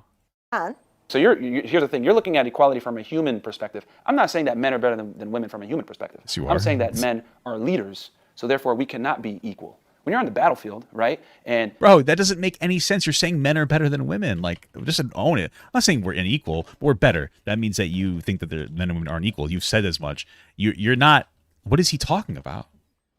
I mean, I was cool with it when he was just owning it, but now he's trying to pretend he thinks. No, you don't think men and women are equal. Like, okay. The lieutenant or whoever the commanding officer is on the battlefield, you're not equal to him as, you know, a regular soldier. He is the leader. You're not equal, but there's a reason. There's a hierarchy to dictate order. If the woman is equal to the guy, well, who's going to make the final decision? Nothing gets done by a committee. There always has to be one leader in charge. There's a reason why there's a president, there's a CEO, etc. Both people can't be alphas, as they say. The problem is this, women are became a member. Hey, thank you so much for the small god. Appreciate that. About what men actually want. They think a CEO, a boss, a business owner, ambitious, competitive woman. We don't give a shit about none of that stuff. Men don't care about that. And I would argue the more money a man makes, the less he cares about his woman's ability to earn money. Men and women are not the... Probably. Okay. That's probably true, but that doesn't necessarily... But that's not the reality for all relationships, right? So that's maybe, for sure. Like, if you make more money, you care less about how much money your partner makes because you don't need the money. That's not like a profound point that you've made there. Like it's, yeah, for sure. And if I made enough money, I would want my wife. I would ask her to maybe say a stay-at-home mother. That'd be awesome, because then she could relax, she could provide for my kid, and she could provide for me more when it comes to like taking care of the house and cooking and this and the other thing, for sure. But it's not like she's just gonna stay home and just like shit and fart all over herself. She would provide like incredible value to the home that would make my life easier. Sure, or you could both make money. The thing is that a lot of women are ambitious as well. Maybe not to the same degree as men, but I would say so. At least the women, my wife is very ambitious. My mother is very ambitious. So my wife may not want to give up her job, even if I made a ton of money. And like, if she doesn't want to, I respect that decision. I'll hire a fucking nanny, you know? Yeah. The same. Women basically become the very men that they want to attract. Yeah, but the thing is, right, so men, like, I find that men will say that they like women that have ambition to start. It's what makes... It's a lie to get laid. No, I wouldn't say it's even a lie. It's a lie to like, get it's laid. not, because for me, like, whenever like I've dated and stuff like that, a lot of men say they like the fact that I am ambitious, that I have a They want to career. get laid. No, but I'm saying, in general, a lot of... Became a member. Hey, thank you for the small gut. I don't know what he's talking about. I like that my wife's ambitious. I don't understand. I respect that quality. What the fuck? Men get irritated. Like, Ambition doesn't just take place in like... I just want to understand something. Ambition isn't just about ambitious in work. Ambitious is like a general mentality or a mindset, right? It's just showing like a strong desire to, I'm mostly reading the definition. It's showing a strong desire and determination to succeed. I like an ambitious woman. I love that because that's what I want. I'm an ambitious man. That's what I want. I have a lot of desire to succeed as well. You need to understand that. Okay. I want a quality like that in a woman because I don't want a fucking loser. I'm not trying to be an asshole. My wife's not a loser, and I respect the hell out of her. Even if she decided to quit her job and stay home and be a stay-at-home mom, she's going to engage the same way with that she's going to engage at work. She's going to be ambitious. She's going to be the best mother and a wife that she can be. She already is. So, like, ambition isn't just about work. You need ambitious people. If you don't have an ambitious person, you have a fucking slob that just sits around your house all day playing League of Legends. Oh, God. Blah, blah, blah, blah. You have a loser. You have a fucking loser.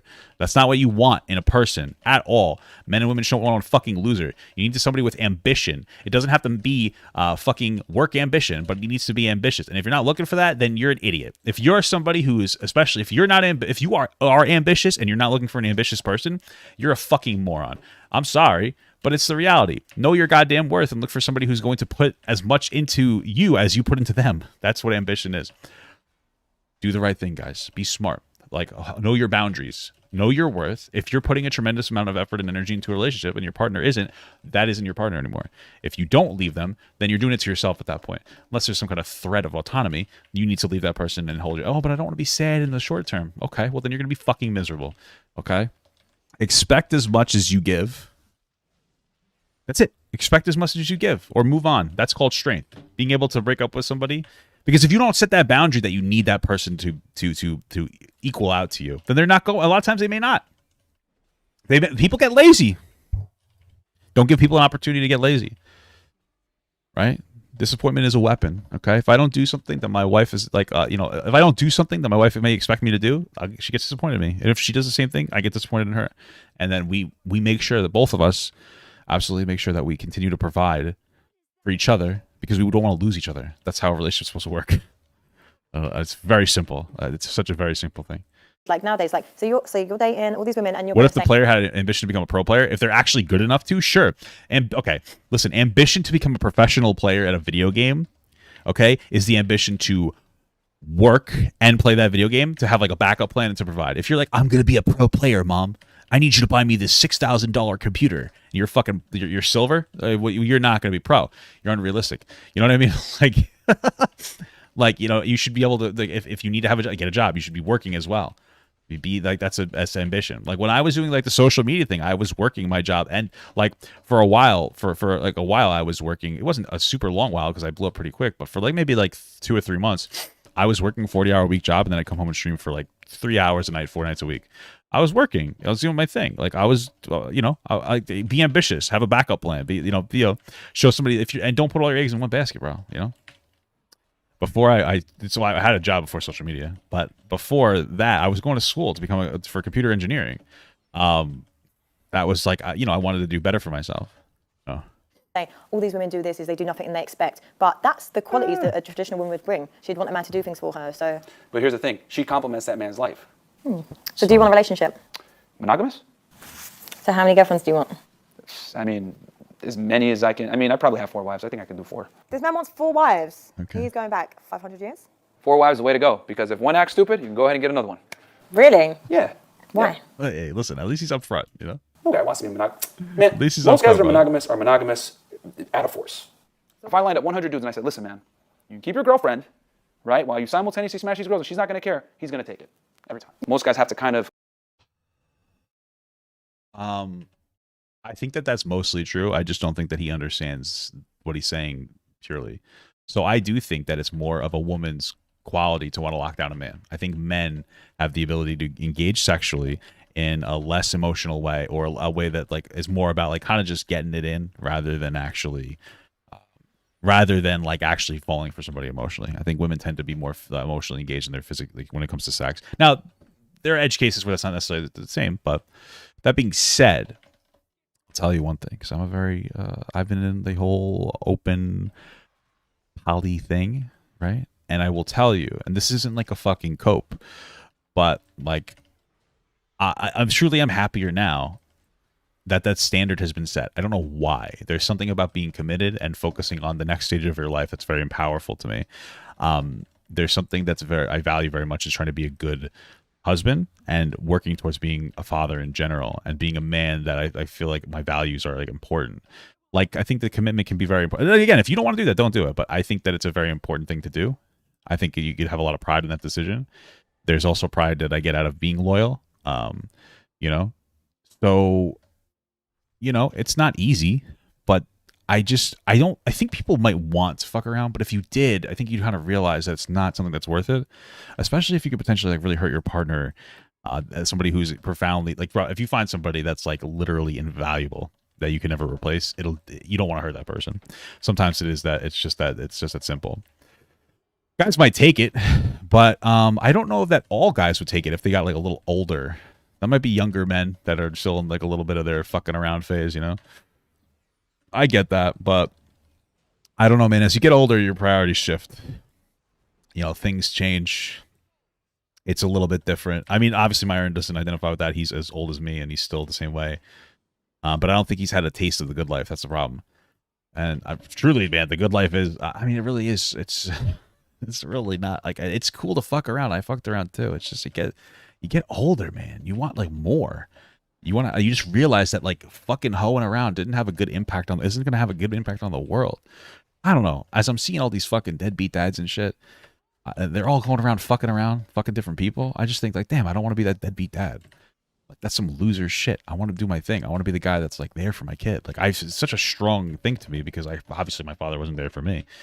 It's just so important. Like, be good, you know? Fuck. Yeah. Concede to what their girl wants. This stupid quote, happy wife, happy life. I think that's the dumbest quote ever. Why? What? That's an amazing quote. Happy wife, happy life. Happy husband, happy life as well, by the way. But what? Good quote. Absolutely not. Why? Because Why? a woman's job is to please the man, not the other way around. Why don't you want dude? What? How do you don't want your partner to be happy? What? So much is fun, bro. I mean, if you didn't have the red flag already, ladies, you deserve what you get with Myron. He literally doesn't think that it's valuable to keep your partner happy. I mean, poggers, am I right, guys? Women's job is to please each other. Women are pleased by being with the best man in the area. Women are. What does it mean to be the best man? Like, women are pleased to be with the best man that they can be with, of course, because that best man provides them things. What makes a good man? Tall? No. What makes a good man is like devotion and caring, empathy, taking care of their partner. It's not like being a good man means things other than just having money and tall, good money, abs. Like, listen, it definitely brings value to a man to be like fit and exercise, but like there's more to it than just having money and being fit. Like, there's a lot of stuff that it takes to be a good man. I don't think Myron understands what it takes to be a good man, right? That's the problem. Pleased by you being the best version of yourself. As a man gains more status, success, income, etc., the woman wins. She's all his success, she benefits from that. It's not the same. When a woman makes more money, I guarantee you that the majority of women would rather date a guy that makes less money but respects her. Hold on a second. Woman wins. She's all his success, she benefits from that. It's not the same. When a woman makes more money, earns more status, etc., and she starts to outgrow her man, she's going to look for a better man. Men and women are not the same. So that's not necessarily true. I know the statistic that he's voting that he's talking about. I know that there's a statistic behind it because I've seen him talk about it and I've looked into it. So what he's effectively talking about, where like if a woman makes more money, she's looking for a better man. That's not necessarily true.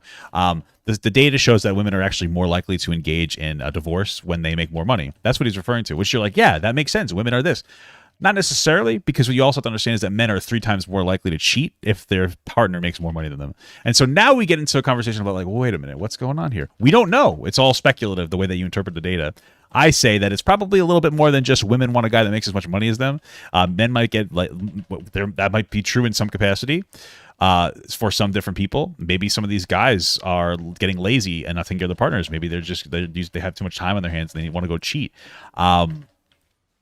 It's not like we don't know. I wouldn't use this to shit on women. It's an independent basis of a relationship, you know. But we talked about ambition before, and if you maybe some of these men are losing that, I don't know.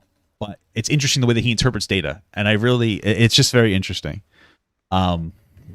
So, but some women, we are emotional beings. Like, we will stay with the man. No, but we will stay with the man. Like, if a man loves us and is loyal, we will stay. Really? Is that why women initiate an overwhelming amount of the breakups? Because they're emotional and they're loyal? No. So again, this is the statistic. When he says breakup, he's talking about divorce. The divorce rate is, even when a man makes more money, or just the general average relationship, women tend to initiate divorce at I think 50%, twice the rate. It's like 70-30. So women are 70, about more than twice the rate. What you need to understand, though, is that like that doesn't mean that women are the reason that these divorces are happening. Now, I'm not going to say it's because of the man, because I don't have a sexist agenda to shit on all men or women, because I'm not a fucking idiot. What I will tell you is that like when you look at it, there's a few different factors. For one, I think women tend to be a little bit more loyal and willing to work on relationships than men, right? And so when that's not happening, they might want to like break it off. Men tend to have financial control of relationships. And what ends up happening with that is like, okay, if men tend to have like financial control of relationships. So if a woman wants to disconnect themselves, they have to file for some kind of a divorce or a legal separation to be able to get access to that, to be able to move on. I would say that like men tend to cheat more in relationships, which is something that obviously turns off women. There's a lot of different things. I wouldn't make a prescription either way, because I'm not going to engage like that. Myron is making the prescription that women are the reason why. I think that it's probably different depending on like the case-by-case basis. Somebody might check out. Because women are initiating the divorce doesn't mean that the relationship ended because of the woman. They might have to do that for some kind of financial obligation or financial means. If you're a guy and you're in a relationship with a girl, especially in a traditional relationship where she's a stay-at-home woman, you have the freedom to get out of your house and just go whenever you want and fuck around and be like, oh, I have to work late tonight. Whereas a woman doesn't really get that same privilege, especially if, again, she's the one that's the primary parenting. So, like, you'd have to engage in a divorce. You know what I mean? Like, I don't like it's the interpretation of statistic. And I'm not saying that this is why this is happening. I'm just saying that, like, we don't know. The data exists, and then it's up to you how do you want to interpret it. Again, if you have an agenda, you'll make it an anti-woman or an anti-male perspective, depending on it. But, like, if you just look at the data, you'd be like, interesting. For context, why is this happening? Why is that happening? You know, that's what it comes down to, right? And another thing is too, like some people, and I don't know if this is more men or women do this, some people try to get the other person to break up with them. They might try to act like a real piece of garbage. I'm not going to lie, I've done that before. And it's like, well, the woman left me, but I was waiting for that motherfucker to leave. You know, right? That's a long time ago. Like, you know, some people check out. And they just do that. They cowardly, do that, and they try to wait for the other person to break up with them, right? And I'm not saying it's more man than woman. I'm just saying that these things happen. We don't know the exact reason why, but Myron claims to, even though he doesn't understand it. Women are the most disloyal creatures that we have. Yeah, but I feel like which is okay. Why are women disloyal? I think women are more loyal. So do you like the whole... I mean, considering Myron's perspective is that it's okay for a man to cheat and it's not okay for a woman to cheat, you'd say that women would generally be more loyal than men based on that, right? Like, I mean, and I don't think that men are less loyal than women. I'm just saying, if you wanted to look at it from a data perspective, I mean, sugar baby kind of lifestyle, man look after the woman, that's you. No, that sounds like it. Like, you want to be this provider. That sounds like it. Well, here's the thing. But then you moan about women for doing that. So, you know, if you show that you I accept that women are hypergamous creatures that want to get their needs met through men. I accept this reality, and I've accepted it a long time ago. Why wouldn't women? What? Hypergamous. Let's see. Hypergamy, as referred to, marrying up, is a term used in social science for the act or practice of a person marrying a spouse or higher class or social status than themselves. Okay, so what he's saying is that women try to marry men that are better than them, so that he just thinks that. Okay, well, that's what he thinks. It's true. Maybe I don't know. I'm sure that that's a gold digger. There are women who will do that, absolutely, but that's not all women. I wonder what happened in his life that make him think this way. So that's sad. Okay, interesting. I'm a firm believer that men need to be men, men need to lead, women follow, men pay for dates, men should provide, men should be breadwinners. I think women working should be elective. I don't think it should be mandatory. This guy is definitely. Well, what does that mean? It should be elective. It should be mandatory. I don't know what that means. What? How is it elective? I mean, I think people should just work if they want, and they don't. I don't know. If you can afford it, then they don't have to, regardless of who the partner is. What does that mean, elective? In what capacity? A sugar daddy. I tell guys all the time, go on sugar sites and use them to date, because there's a lot of girls on there that aren't necessarily, how do I say this, sugar babies that are just looking to be taken care of and paid an allowance. There's a good amount of girls on there that make their own money or just want to deal with a guy that has his stuff together. Let's be honest. Tinder, Bumble, Hinge, these traditional dating apps, they fail 90+% of men, and the stats show that. How you meet a woman. How do the stats show that? What does that mean? What? So I don't know what I need to look at this data. I just don't know what that means. What I do know is that it seems like I don't even think I could look up what the statistic is. If somebody wants to link it to me or something, be my guest. I have no idea what to talk about. My understanding is like the way that men and women engage with Tinder is a little bit different. I would say that generally speaking, men tend to be on there for sex, and women tend to be on there more. There's a lot of women on there for to get like an ego boost in some capacity. There's a different dynamic for sure, but I think that a lot of dating sites have gotten the stereotype of being about hooking up, right? If again, the best way to find somebody is really in like in your personal life, you know, whether it's somebody at work or at school, somebody like that. It's gonna be a little bit better for your engagement than anything else. Dating apps are just not like reflective, and when it comes to relationships, 90+% of relationships don't come from Tinder, right? So I just want you to understand that most people find the relationships outside of Tinder. So matters a lot more than meeting the woman. What I mean by that is that women place a lot of importance in the context under which they meet you. It's my job as a man to not get finessed. Did you ever get finessed? Because I kind of feel like you run this flag so hard. Like, every guy's taking L's. I wouldn't be in a position. I've been finessed before, but that also I'm sure women have as well. Like I don't know why it's okay. What does he mean by finesse? To be able to give this information if I didn't take plenty of L's. Listen, he's definitely been finessed before, and now he's like come back with a vengeance. Hey, it'll be interesting to see what like your experience with London women are. Okay, they're not as hot as the girls in Miami. I'll just be honest. Yeah. For sure. But Miami's absolutely. But that's the whole thing. Miami is about just being attractive women. That's the only thing that they value themselves for, and they go there and they, you live your best life, brother, your sister. An anomaly. Like we got the most attractive girls, per capita. Like in some places in the world. You don't date coworkers? Okay, so gotta find somebody. Go to church. Go to a hobby. Go to a fucking this. Go to that. Go shit your pants. I don't know what to tell you, brother. Gotta go find somebody that's like something like that. Go dancing. I don't know. Go to a bar. Like if you could compete, like maybe with not a club. I don't think you're gonna find somebody at a club. Like a bar, a regular bar, not like a hoeing bar. You know what I'm saying? Colombia, Brazil, etc. But yeah, I mean, Miami's an anomaly. Yeah, British girls are not as hot as Miami girls. I mean, but it is what it is. But we'll see what happens. I mean, I'll try to womanize here and see what happens. But my standards have went up. Oh yeah. All right, do your thing, brother. It's a good thing. See, it's such a negative term, but womanizers are actually the best guys. Yeah. Womanizer. What's the definition of a womanizer? I thought he was just fucking around. I was like, I'm gonna go around looking for shit. Men who engage in numerous casual sexual affairs with women. Oh, okay. I mean, I guess I don't think it makes you a good person, but like it just means that you're fucking around. It doesn't mean anything like doesn't mean anything non-consensual. So like whatever. Womanize. I hope he meets a woman from South. Really? They know what's attractive. They know how to take a girl on a date. They know how to treat a woman well, etc. It's the weirdos that you guys don't want. Well, yeah, you guys are good at dating. Well, some of them are good at dating, going on a date. That's different than being committed, right? It's like, yeah, I'm really good. I know what you like because I play the game. I know very superficially what you like as a woman. So I'm gonna take advantage of that to get you into bed, and then I'm not gonna commit to you, even though in a lot of instances I'll say that I will. Yeah, we call those fuck boys, right? Do your thing, brother, but that doesn't make you a good man. The womanizers are the ones you guys want. The misogynists, those guys. No. I would argue sexism benefits women.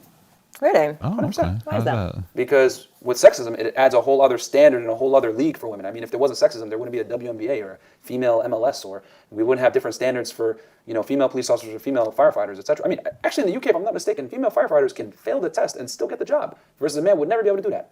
I can't think of. I guess what he would be referring to here is the sexism of lowered expectations for men and women. I mean, okay, maybe. I guess I would just call that inclusivity. I don't know if I'd call that sexism. I could see his argument. Okay, I don't know if I agree with it though. It seems a little bizarre. Yeah, I wouldn't call it sexism. If I make a super chatted $1.47, Miami does not have the hottest women. Well, I think it depends. I mean, listen, I don't know statistically where it has the hottest women. What I will say is that like different people have different standards, so I probably wouldn't find the women in Miami particularly attractive. Because I like fat bitches. I like thick bitches, bro. You know, it really depends on the time of day. Because I also like girls with like, yeah, let's not get too into my. All right. We don't have to write an essay here. Anyway, I don't like the whole lowering standards for people. It doesn't make sense to me to lower the standards for somebody. Like, if you're gonna do like active duty in the fire department, I guess it depends. I don't know, because I know. So my friend was a firefighter for quite a long time, and they have different standards. There's like 2 different types of hoses, and like women have to like do the smaller hose, which I guess is all more necessary for different things. Like, you know, smaller fires, but men would do another thing. I'm fine with women in like the military doing non-combat roles, but I think that maybe things get a little bit jumpy when it comes to a combat role. I don't know. I guess you could call that sexism, lower standards. I don't know. Maybe. I mean, I feel like sports is like totally different. Women just want to compete. It doesn't make money necessarily. I understand that, but like, I just think it's cool that it exists. They usually get paid proportionately, so it's not like it's this huge fucking issue. Of anything sexist that benefits men, besides maybe being able to sleep with a lot of girls and being respected, but that's tough to do. This is ridiculous. What, sleep with loads of women?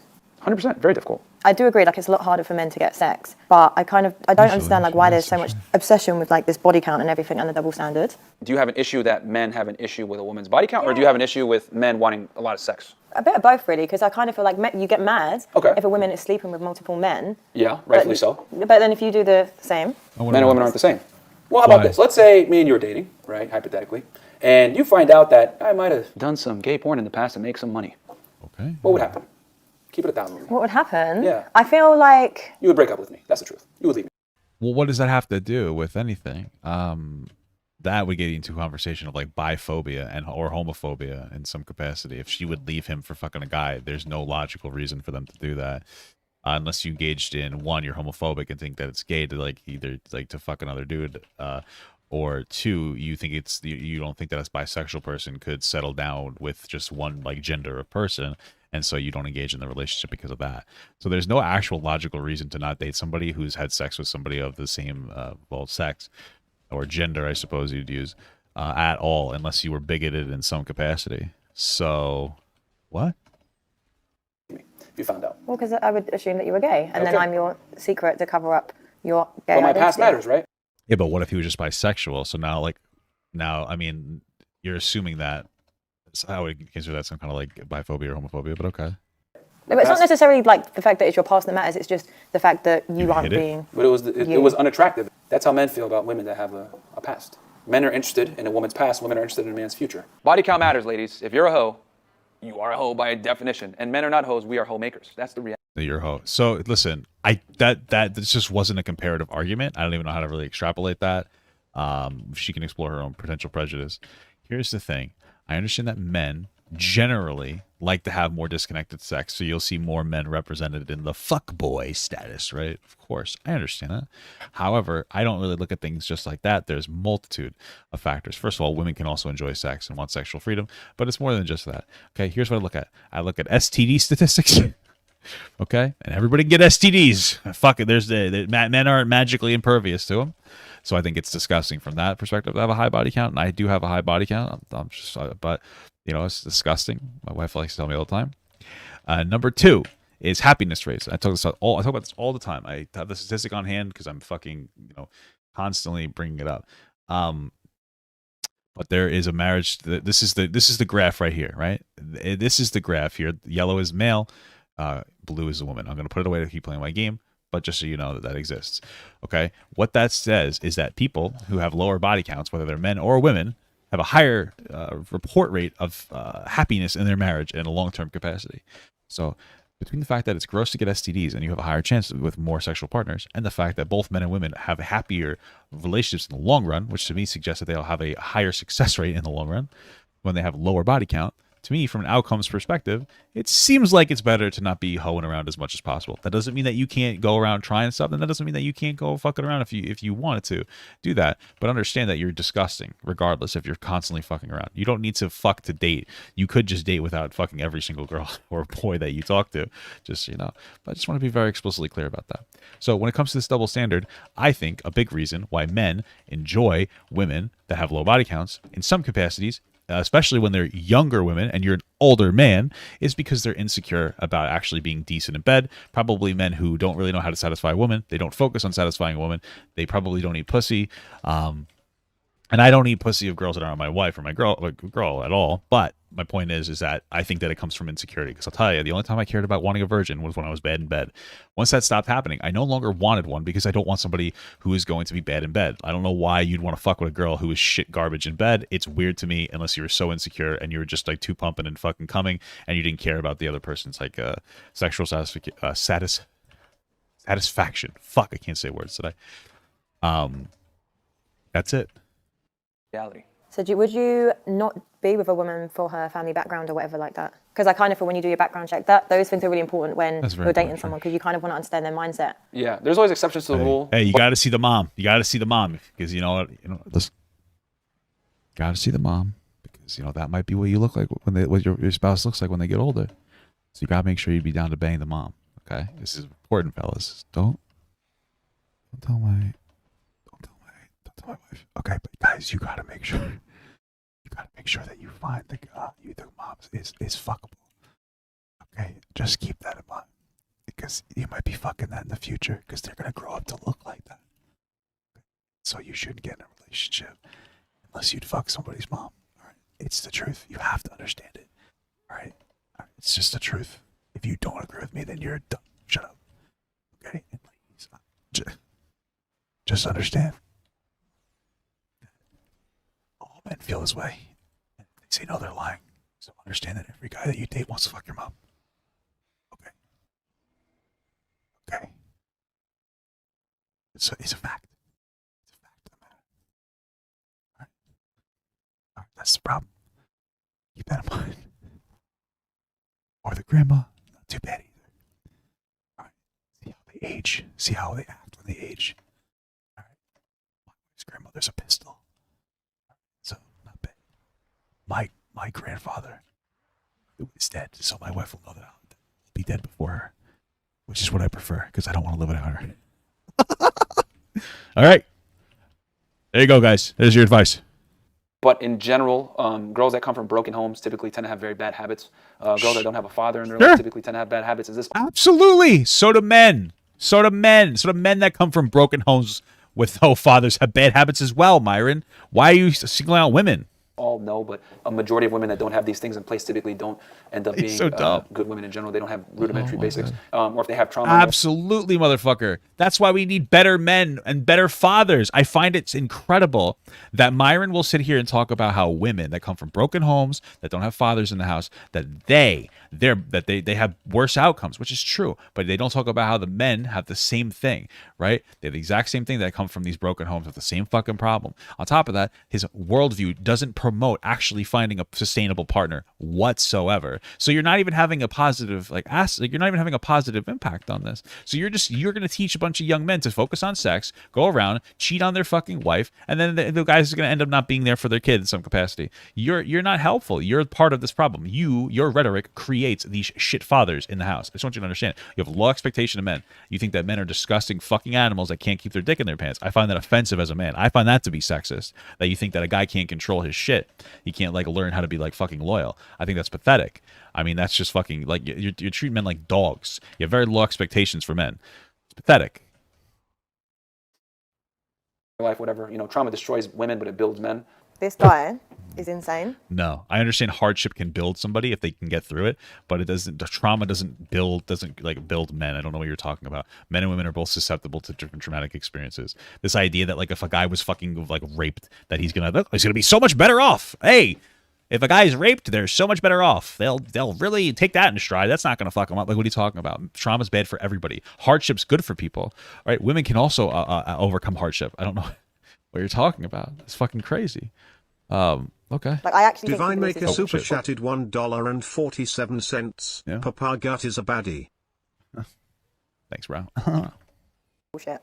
So as a guy, it's your job to find a girl that isn't, it's going to sound terrible, and hopefully don't get canceled for me saying this, tarnished. Tarnished. Yeah. It's not really fair to say tarnished. Yeah, well, I mean, Because like a lot of people do hold themselves accountable and do the work and personal development. Women? Well, yes, we do. So before you want to, I find it funny. Why does he keep laughing at me? most girls don't hold themselves accountable whatsoever. Most girls rarely self-approve, if ever. Most girls think, I'm special, I'm perfect the way that I am, I'm a princess, I deserve the world, and unfortunately... This is just not women. I don't know what delusional fucking fantasy world this guy lives in, but it's fucking embarrassing for him. I don't get it. You date. I don't want to be taken out of context, but you date very young people. You date legal adults that are kids. And I'm not saying you shouldn't be doing it, but what I'm saying is the fact that you think that that's all women. You think a 20-year-old, that's so fucking stupid, and they're not like on a self-improvement phase because they're just fucking around being dumb and young. You think that that's somehow all women. That's just not true. It's fucking nuts. It makes my shit fart, honestly. That's all I have to say. It makes me shit and fart. I'll wait for this message to come through. He's a very shallow person. Oh. It's fucking stream. Camille super chatted $10. Would you consider putting out more male role model content based on building up character / qualities for young men? Maybe. 21 and working / studying full time, and it's the most impactful content for guys like me. I appreciate. Okay, maybe. I mean, I feel like. I mean, correct me if I'm wrong. When I make videos about this content, I feel like the manosphere. I feel like that is male building content. No, if not, maybe I'll try to be a little bit more specific. Maybe I'll try to do that. If you feel like this isn't adequate enough, maybe I'll do a thing where I try to pick a specific topic and I talk about it specifically about like in a positive way for young men. Thank you for the $10, of course. Unfortunately, reality kind of smacks them in the face because they can't keep a guy long term. They just get used for sex. And once modern women, exactly, then they learn that they can't engage like that. Incredible, Myron. You did it.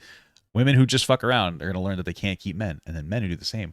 Zed King super chatted $5. The cognitive dissonance of Myron is insufferable. Yeah, it is. It's something. It's unfortunate. People are very susceptible to it. I think the problem is that there's a lot of people who like look at Myron and go, I like that, because he's a guy with money that gets girls, of course, because he has money. And he's a fit guy. And so they're like, I want to be like this person.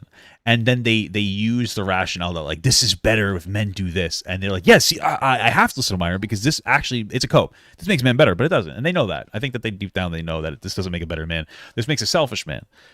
Selfish men and selfish women are garbage. They're not good people, and they're worthless to society. And if you are that selfish person, you need to stop being a selfish person. It's fine to get your hoe out, but at the end of the day, you're not a positive force in the world. He's teaching you to be selfish in the same way that these fucking insane, like, feminist women do as well, where they do go around and be like, I could do like blah, blah, blah. And they talk down on women, or they talk down on men, and they focus too much on like whatever bullshit that they do. Like, I just want to go around and fuck 10 guys. It's the same thing. They're just disgusting fucking hoes. The same thing with these men. It's the same fucking shit, man. It's the same shit. Like, it's just teaching you to be lazy and selfish. Selfish people fail. They're failures. Don't be a selfish person.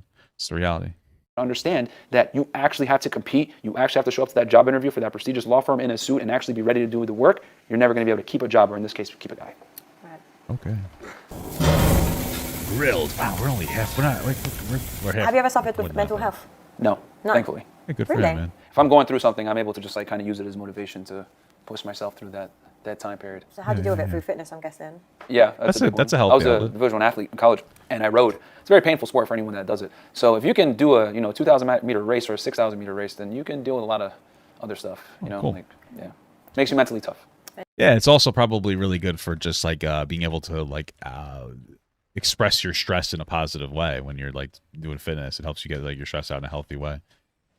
I don't think that he associates it with that necessarily in an active capacity, but that's probably why he might have, well, he might have better regulation of his emotions, or at least his anger, because he very clearly is a very emotional person, because he doesn't really have any statistical backing for a single thing that he's saying. And when he does, he's completely misrepresenting those statistics just so he could push like a bullshit narrative. But that's probably why he's able to regulate himself in that capacity. Mentally tough. Do you find that you always have to be tough? Yeah, you can't afford to not be as a man, because the difference is this. When a woman cries on a man's shoulder, that man doesn't lose attraction and respect for that woman. However, if a man cries on a woman's shoulder, she's inevitably going to lose respect for that man. She might not at that moment. She might be there like, I got you, whatever. But there's something revolting from a female perspective to see their man cry. Now, you might not be. So this is just emphatically incorrect. First and foremost, I will say my wife cries more than me. Generally speaking, it's probably more acceptable. It's more acceptable for a woman to cry, I think. But there are times in anybody's life where it's okay to cry. My wife doesn't over cry. She's a little more emotional. She expresses her frustrations in crying. I express mine in anger. We're a little different. Now, absolutely, if I was sitting down crying about, literally crying about everything, yeah, of course, that's pathetic. But the reality is that I've cried in front of my wife before. Of course I have. I've cried. I will think, and people know this. I get very sensitive when I talk about this. I'm not going to talk about it too much. When I think about the passing of my uncle, I get very upset. I think about it deeply, constantly. The average poser super chatted 99 cents. Thank you, I appreciate that. But I get very upset constantly, and sometimes I'll get a tear in my eye. Am I sitting there bawling, crying? No, of course not. My wife understands. She doesn't lose respect for me. You know, that's what it is. Like, there's times where it's okay to express yourself or cry, but it's not just about crying. Like, there's times where I'm frustrated and, like, you know, let's say for instance I'm having a content issue, having an issue in like my content. I'm feeling like, damn, I'm feeling a little demotivated. And I'll be like, oh, babe, I'm feeling like shit. And my wife will sit down and she'll affirm me and be like, I think you're, and she'll be genuine in it. That's not crying, but that's venting my stress. Like, oh man, I'm struggling with this. That's so fucking normal, bro. So, LOL, he's already admitted to this is wrong when Destiny challenged him on this with if you cry about your dad dying. True. Okay, funny enough. Instead of if your coffee is too hot and you cry. Yeah, if your coffee is too hot and you cry, you're a weirdo, right? But men don't cry because they just ooze testosterone. I actually think that there's an association with estrogen and crying more. I think it's a real thing, which is fine. Does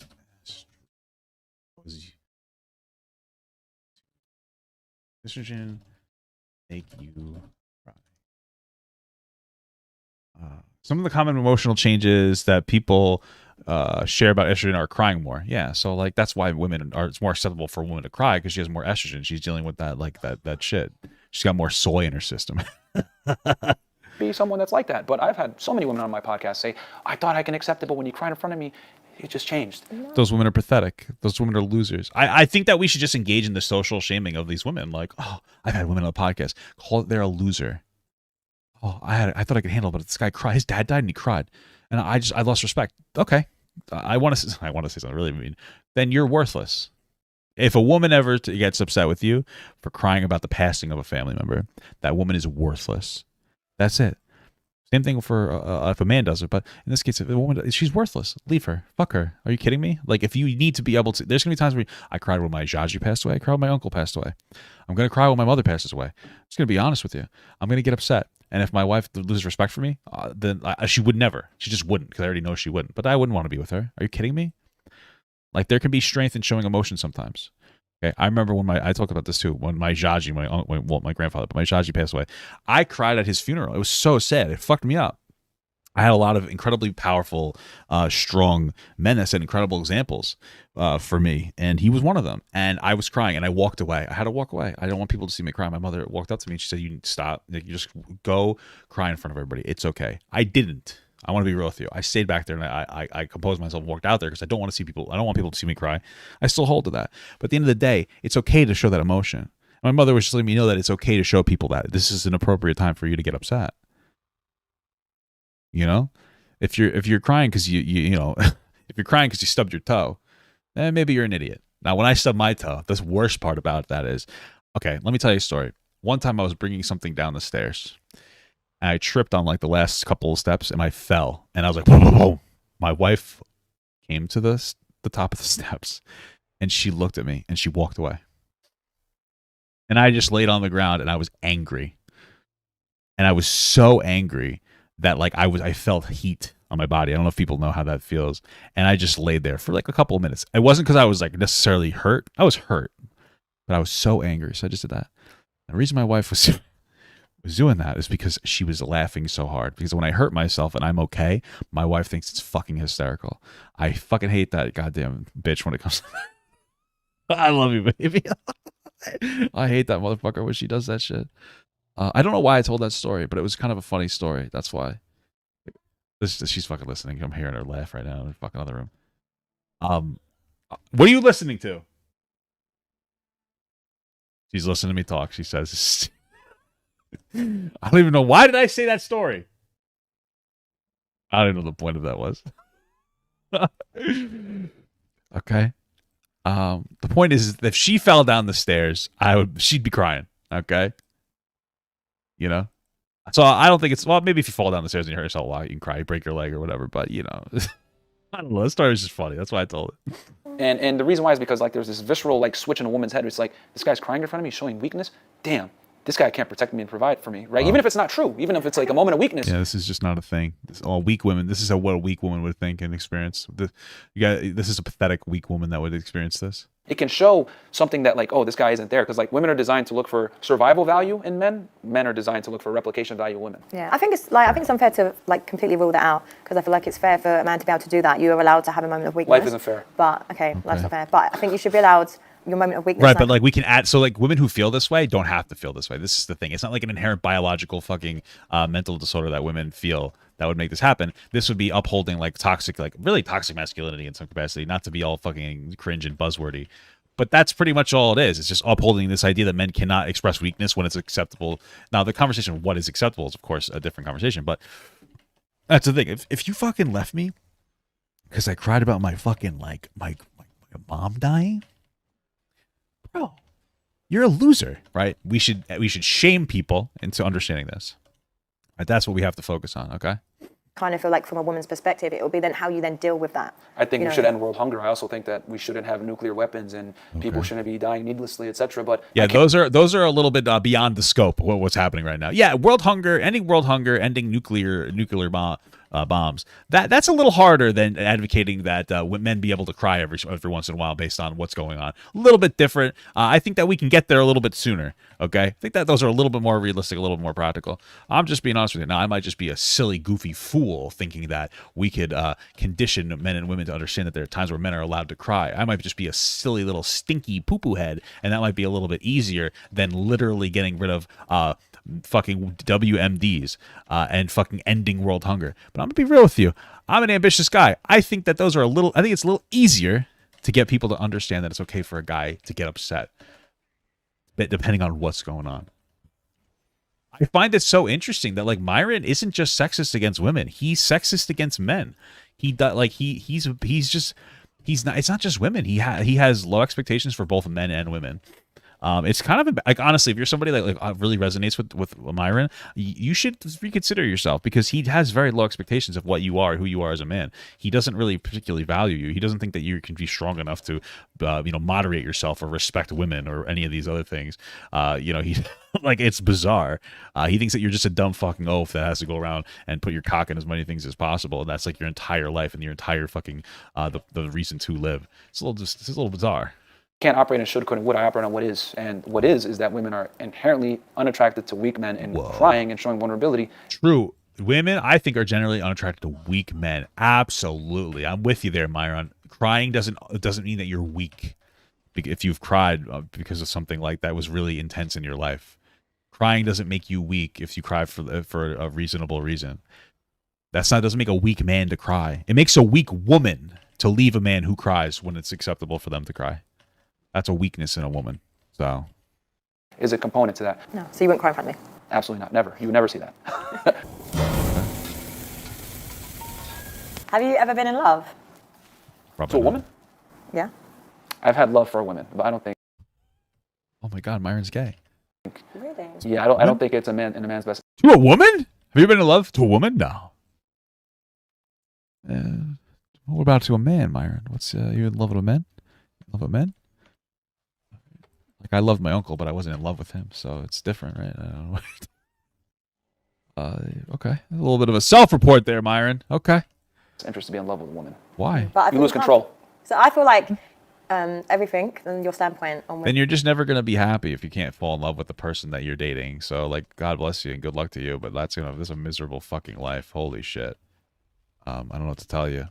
The only advice I'd say is to make sure you fall in love with somebody who falls in love with you, because if you don't do that, that person can take advantage of you, 100%. But you need to. Part of dating is to learn what it means to be loved. And how to identify real love versus fake love, because some people will pretend to love you just so that they could steal things from you. I've been there before, and it hurts. It hurts, man. It hurts when you give it your all, and then that person pretends to give it their all. It's upsetting. It's not a good feeling. Of course, I think that we've all been there before, but those are necessary things to happen. You need to experience that so that you can experience what love is. We talked about hardship before. Myron talked about hardship builds men. Hardship builds people.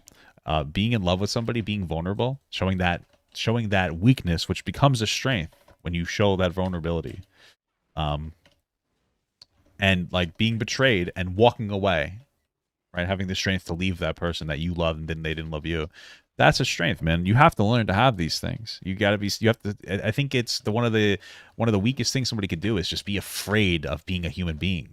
I would never advocate for that because you're going to be so fucking miserable. You're just going to be so fucking miserable, right? It's incredible. It just really is. I don't understand it, you know? Yeah, man. Sad stuff for you. women is going to change the moment you like meet the right woman. Yeah. That's cute, but no. I mean, I have I've had love for women, but I'm never going to fall in love with a woman because when you fall in love with a woman, what happens is you start to lose grounding and you start to lose that rational thought. A lot of the stupid things that men do is because of love. So you're scared to be vulnerable. What's a stupid thing? And let yourself go. He and is love. scared to be vulnerable. You're going to block yourself from like emotion and to feel for something that could be really amazing for you because you're scared to be vulnerable. No, because I understand that men and women are different, and men love women far differently than women love men. Men love women for real. Women love men. Women love men for real. No, they don't. Women love men under the premise that they provide value. Men love women idealistically. Women tend to love men more from an opportunistic standpoint. It's just embarrassing for Myron. I don't know what to tell you, man. There are certain things that people offer in a relationship. Absolutely. And if you don't give those things anymore, depending on your relationship boundaries, somebody might love you less. I'll tell you right now, if I didn't make as much money, if I lost this job tomorrow, my wife's not going to leave me. And I know that for an objective fact, right? As long as I get my shit together and I don't let it kill me, I don't let it defeat me, and I stay ambitious and I just build another thing, my wife's going to still stay with me. She respects that. Absolutely. But like this idea that like if men, like it just doesn't make sense. This is just how the world works. You know,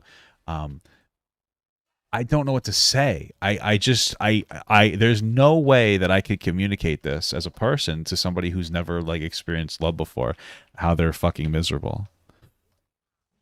I think that the only good thing about what Myron says is that the outcome ultimately is better for him than someone like me. For someone like me, I advocate for engaging in a relationship, trying to find love, trying to be happy, trying to really find the most incredible experience that you can ever have, which is love for somebody else, another partner, regardless of who they are. What Myron is advocating for is to just go around and fucking be selfish and not really care. And the reason why ultimately Myron is it's better off because his worst case scenario with Myron is that he just doesn't find somebody and he just dies alone. The worst for me or my wife is that one of us is going to die before the other, and that's going to be the most miserable part miserable thing anybody could ever experience. So there you go. There's Myron's win in the way that he advocates. So. You know, guys, if you don't want to be so tragically hurt as to lose somebody that you choose, that's the best case scenario in life. Either you find somebody and it sucks and you get a divorce and it's all shit and blah, blah, blah, or you find somebody that you love and then one of you dies and then you're miserable for the rest of your fucking life. You know? Oh, shit. Look at this inspirational speech during the fucking pause screen. Do you give head? What the fuck is this shit?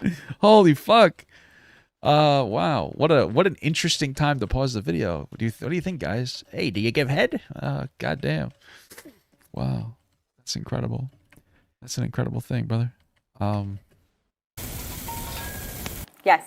You don't? No, All men, can I just say all men say they don't, and they actually do. I really don't. You've never done it in your life. That's so gay. I've done it in my life. So yes. But the last time I did it was 2014. I remember specifically. What? Yeah, never again. Well, here's what I'll tell you. First of all, if you're just hoeing around, which Myron does, I wouldn't eat that girl out either. I'll be real with you. So I can understand from that. So if it's excuses, I only eat like a girl out after like my partner. I get that. That's how I feel as well. But let me tell you, married my wife, I eat the fuck out of her pussy. I don't know what the fuck you're talking about, dog. That's just kind of that's cringe to me, dude. What are you talking about? Why? Female vaginas are disgusting. No, they're not. This dude's so he's gay. Dude, come on, bro. Come on, dude. This guy's gay. That's fine, but like what? Come on, bro.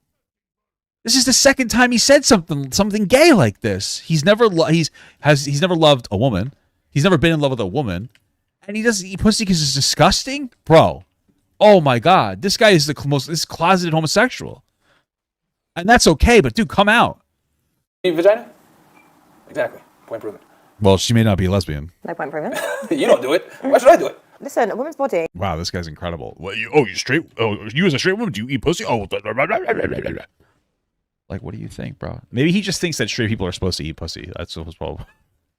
Or I don't know. I don't even know what I'm saying anymore.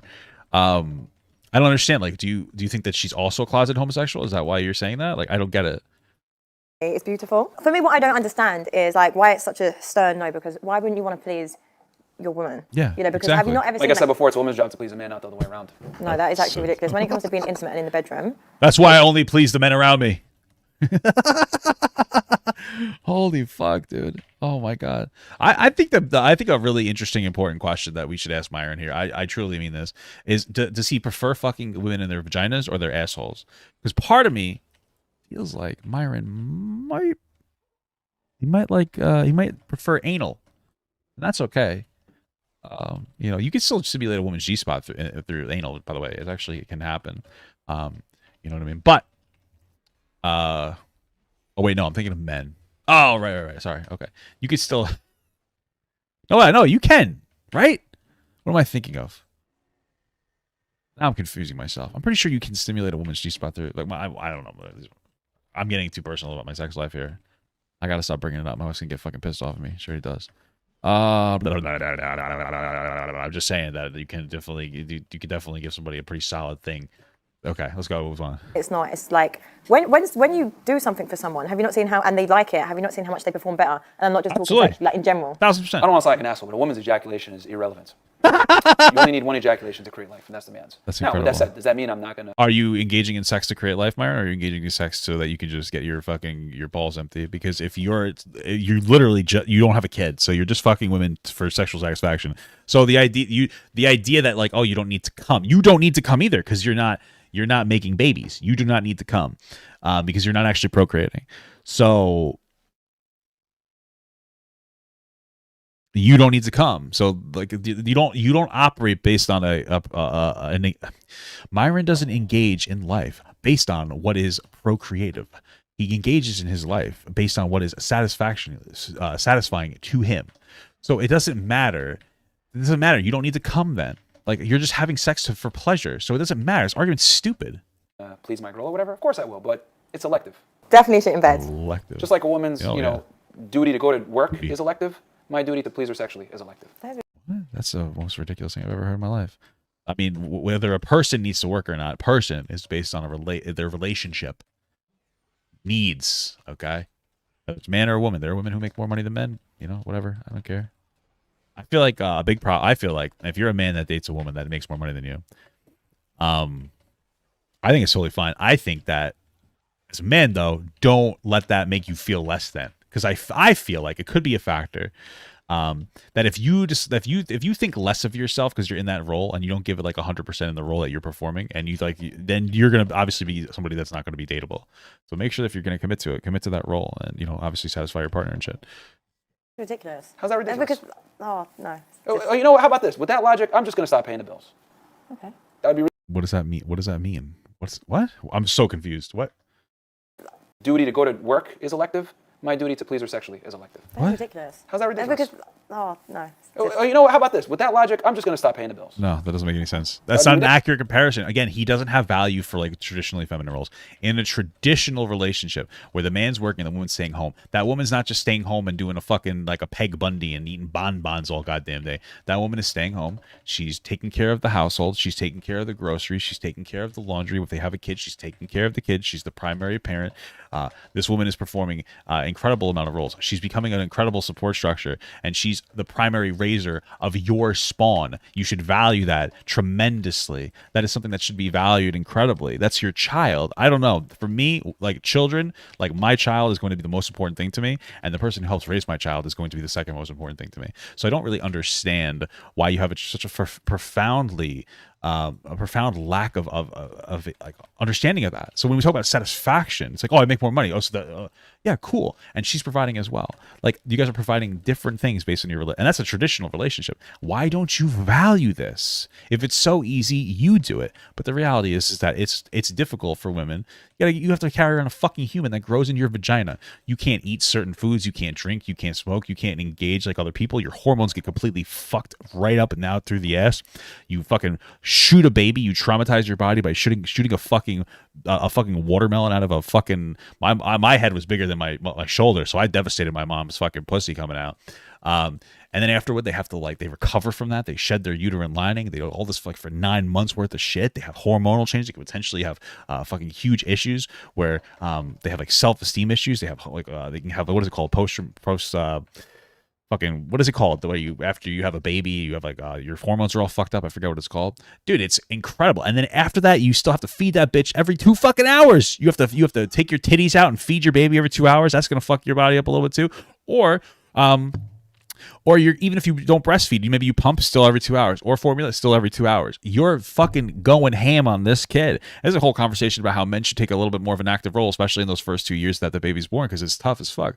So what are you talking about? What are most birth C-sections now? What? No. Either way, a C-section is also devastating on your body. It doesn't matter. Instead of your pussy healing, your fucking body has to heal. Postpartum depression. Thank you.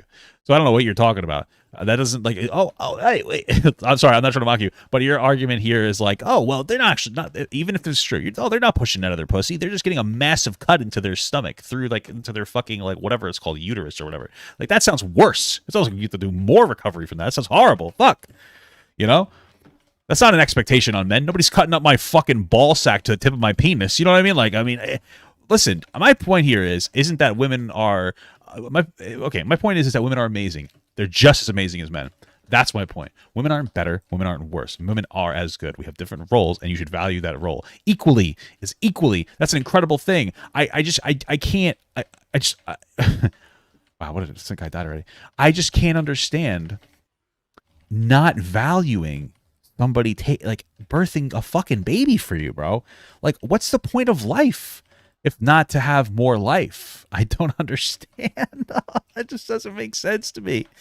That just doesn't make any fucking sense to me. I don't get it. I truly don't. I don't get it. And if you act this way and you have a daughter, you're teaching your daughter to be fucking run through by disgusting loser men. That's the thing. Why would you advocate for men to do this? Imagine this. Imagine having a baby and you're living your life the way Myron talks about it. Oh, you have 4 wives and you do this, and you do that. That girl's just gonna grow up to be they're gonna grow up in the same situation. You want your daughter would you want your daughter to date somebody like you? I wouldn't. I would be wow, you have no respect for yourself. That's why I tell my fucking daughter, if you date somebody like Myron, you have no respect for yourself. That's crazy. Well, but they make money. Okay. Wow. They make money, so you compromise every other value in your own self-respect. Great. If that's your fucking priority, then you're a loser. And I raised a loser daughter. I'm sorry, but holy fuck, Jesus Christ. I'll have to go work then. Huh? I'll have to go and work then and start paying the bills. Hey, and then you'd lose attraction from me, wouldn't you? I just don't understand why, if you just stopped working, of course you'd lose attraction. You're not doing anything all day. Are you going to stay home and be I'm going to stop working, but I'm going to cook and clean and do everything at home? No, you're just I'm just going to stop working. What are you going to do? Sit down and shit your pants? What?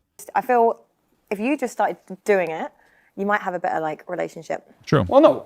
Your woman might not like it, but I'm just saying, from a standpoint, I don't understand why you have to constantly dominate, even in this scenario. Having sex is an intimate thing. It's an energy exchange. Energy exchange. more typical female gibberish. Like, bro, energy exchange. What the hell, bro? Get out of here with that. It's a really beautiful. Bro, I don't know what to tell you. Let me tell you. Okay, I'm gonna overshare because I think it's important to overshare sometimes. Bro, when I devour my wife, that is some of the most connected engagement that we ever have. Are you kidding me? Right? Like, do you know how, I don't know, I have like very primal sexual energy with my wife, and it's not just like, oh, you're fucking a girl, oh yeah, I'm gonna come. That's not what sex is to me anymore. My wife's ruined me for any other woman, even if I wanted to fuck her out. That's the problem. It's not about just fucking anymore, dude. There's times where you're just fucking, and it's just like raw and it's nasty and dirty and disgusting and incredible. And there's times where you're having sex, where you're making love, bro. That's some real shit. People like to make that cringe. That's not cringe, man. Like where you're really getting in there, you know, where I'm fucking acting like a dirty animal. There's like a connection that I have with my wife. It's disgusting, but it's incredible at the same time. I do some of the nastiest, most fucking connected, incredible shit with my wife when we do that shit. You need to eat pussy to have that type of sex. I don't know what to tell you, bro. You just cannot have it without it. I don't know.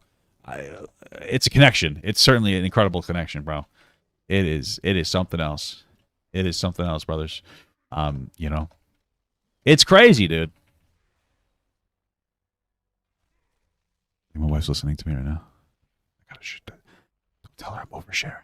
But it's a real thing, bro. And I'm only talking about it because I want you guys to understand that there's this profound difference of casual sex versus like connected sex with a partner that you're giving your all for, that you're being attentive to. I was looking for that word before, right? That's a fucking important thing, brother. That's so important. I want people to understand that that's very powerful. If you're not doing that, you don't understand sex, and you're just missing. You're just missing out, brother. I don't know what to tell you. You know. So why would you not want to make her feel good? Most women get off on you getting off. That's the truth. If we're gonna be all the way about this, no. Women thought that. No, listen. That's partially maybe. Oh, this is my wife. I don't know. That's how my wife is. That's why I want to get her off. You know what I mean? Like it's a thing. That's how my wife is. But like. That doesn't mean that they don't want to get satisfied. Like they want to get you off, and then also they want some satisfaction. Everybody can benefit from a little bit of selfishness sometimes. You know what I mean? And it's good. Sometimes we have selfish sex for me. Sometimes we have selfish sex for her. Frankly, we have more sex that's more selfish for me than for her. I'm not gonna lie, because she does enjoy that, but she also enjoys the sex that's like selfish for her or equal. Like it's just like about what you want in the moment. Like my wife enjoys it when I just use her sometimes. I'm not gonna lie about that. You know what I mean? She likes that, but that's only because I also provide her other. It's not just that. You know what I'm saying? It's like it doesn't have to just be that all the time. You know what I mean? It's a nice pace changer, but like, you know what I mean? If you have the same type of sex every time, it's gonna be so fucking boring. I know what you're talking about. Sockhole Pro super chatted $1.99. Happy holidays, Papa Gut. Happy holidays, brother. Happy AVMU super chatted $4.99. What's up, brother? Papa, just want to say thank you for your streams. Thank you. Heart 100. Work was rough last week, but your streams made it worth it. Hey, face. I appreciate that, man. I appreciate that you listen to my shit while you're at work and stuff. That's pretty cool. I remember being at work and like there's sometimes I do like brain dead fucking work and I was just looking at the watch or listening to something. And it's cool that people might be doing that with my content sometimes. That's pretty baller. I appreciate that. Camiel super chatted $2. This was not the male role model content I meant. Listen. No. Listen, bro, I'm just giving you the raw perspective. I'm giving you a raw male perspective. That's just life, man. I'm sorry. Women used to think that through porn, really? through everything. Like, yeah. Okay. And this is what I'm saying. But women have started pleasuring ourselves doing things, so now we know how nice certain things feel. And women are more miserable now than ever before. I don't think they are. That's true. Women derive their pleasure from serving a man they love and admire. How are women more miserable now than before? How do you quantify that? What are you talking about? We live like by every metric. We like Western society has the best quality of life out of any society. How are women more miserable than they ever been? What statistic? Can you cite a source for that? Where are you getting this? What is this from? Where is this from? And respect in their children. I provide. Oh shit! I got a better weapon. So then you got to provide the ejaculations. Nice. Hogger. Well, you would still provide those that come out of your penis. I mean, I don't know what's so hard to get about. I've had to work out if you've been serious or you're actually like playing a game with me. Serious. A guy getting his girl off is elective. They should do it, but they don't have to. Just like I think a man has. But you don't do it, and you don't think that they should do it because you don't do it. You're not even leading by example. Again, when it comes to the pure biology of things, women don't need to come when you're making babies. If you are having sex for non-procreative sex, that no one needs to come. So your logic is completely irrelevant here. It's just a dumb perspective. It's just like unintelligent. I don't know what else to tell you. Has to work. And his woman. Okay, we'll just do it and then just see what you get different results. That's all I'm saying. I don't do that. I'm not. And if that's what she needs to get off, well, too bad. I'm not doing it. Oh. Yeah, because that's a submissive thing single. too. Like I'm not. What is your issue with men submitting to women? I genuinely, I feel like this is a big issue with you. Eating pussy is submissive? What? Bro, that's weird. I don't think so. Listen, I personally won't do anything in bed that's submissive with my wife. But that's not one of those things. I would never let her like peg me. I would never let her do anything from a submissive perspective. It just ain't gonna fucking happen. But eating pussy is not submissive. You could have full control. You can make it, but you can have full control over that scenario. That's the only way that I would fucking engage. Like, I don't understand. What are you talking about? You can still maintain full control. It's pure dominance through that. Oh, really? Okay. Yeah, no, but I'm saying, I'm just saying, don't go into it because you're about to go into it. I'm just saying, genuinely, you have such an issue with just. You don't like when I use your logic on you. He has definitely got some issues. What? No, I just don't like. I'm just saying, don't. Like, genuinely, I feel like this is a big issue of yours. Oh, really? Okay. Yeah, no, but I'm saying, I'm just saying, don't go into it because you're about to go into it. I'm just saying. What are we talking about? Genuinely, you have such an issue with just. You don't like when I use your logic on you. He has definitely got some issues. No, I just don't like the fact that it's this power dominating thing that you want as a man. Like, yes, you can have it, but just in some situations, just know when to also submit as a man and surrender. Not everyday masculine man. No, glad you find it funny. Absolutely not. We will not. We don't negotiate with terrorists. We don't concede to women. So women have been dogs, terrorists. What's the relationship like with women in your life, like family-wise? Fantastic. It's actually my mom that taught me a lot of I grew up in a Muslim household, so she was the one that told me, "Don't commit to these Western women." Blah blah blah. So my mom is. Don't commit to these Western women. But bro, you're not living by like any traditional religion. Like, you're just fucking them. You're not actually engaging in a relationship.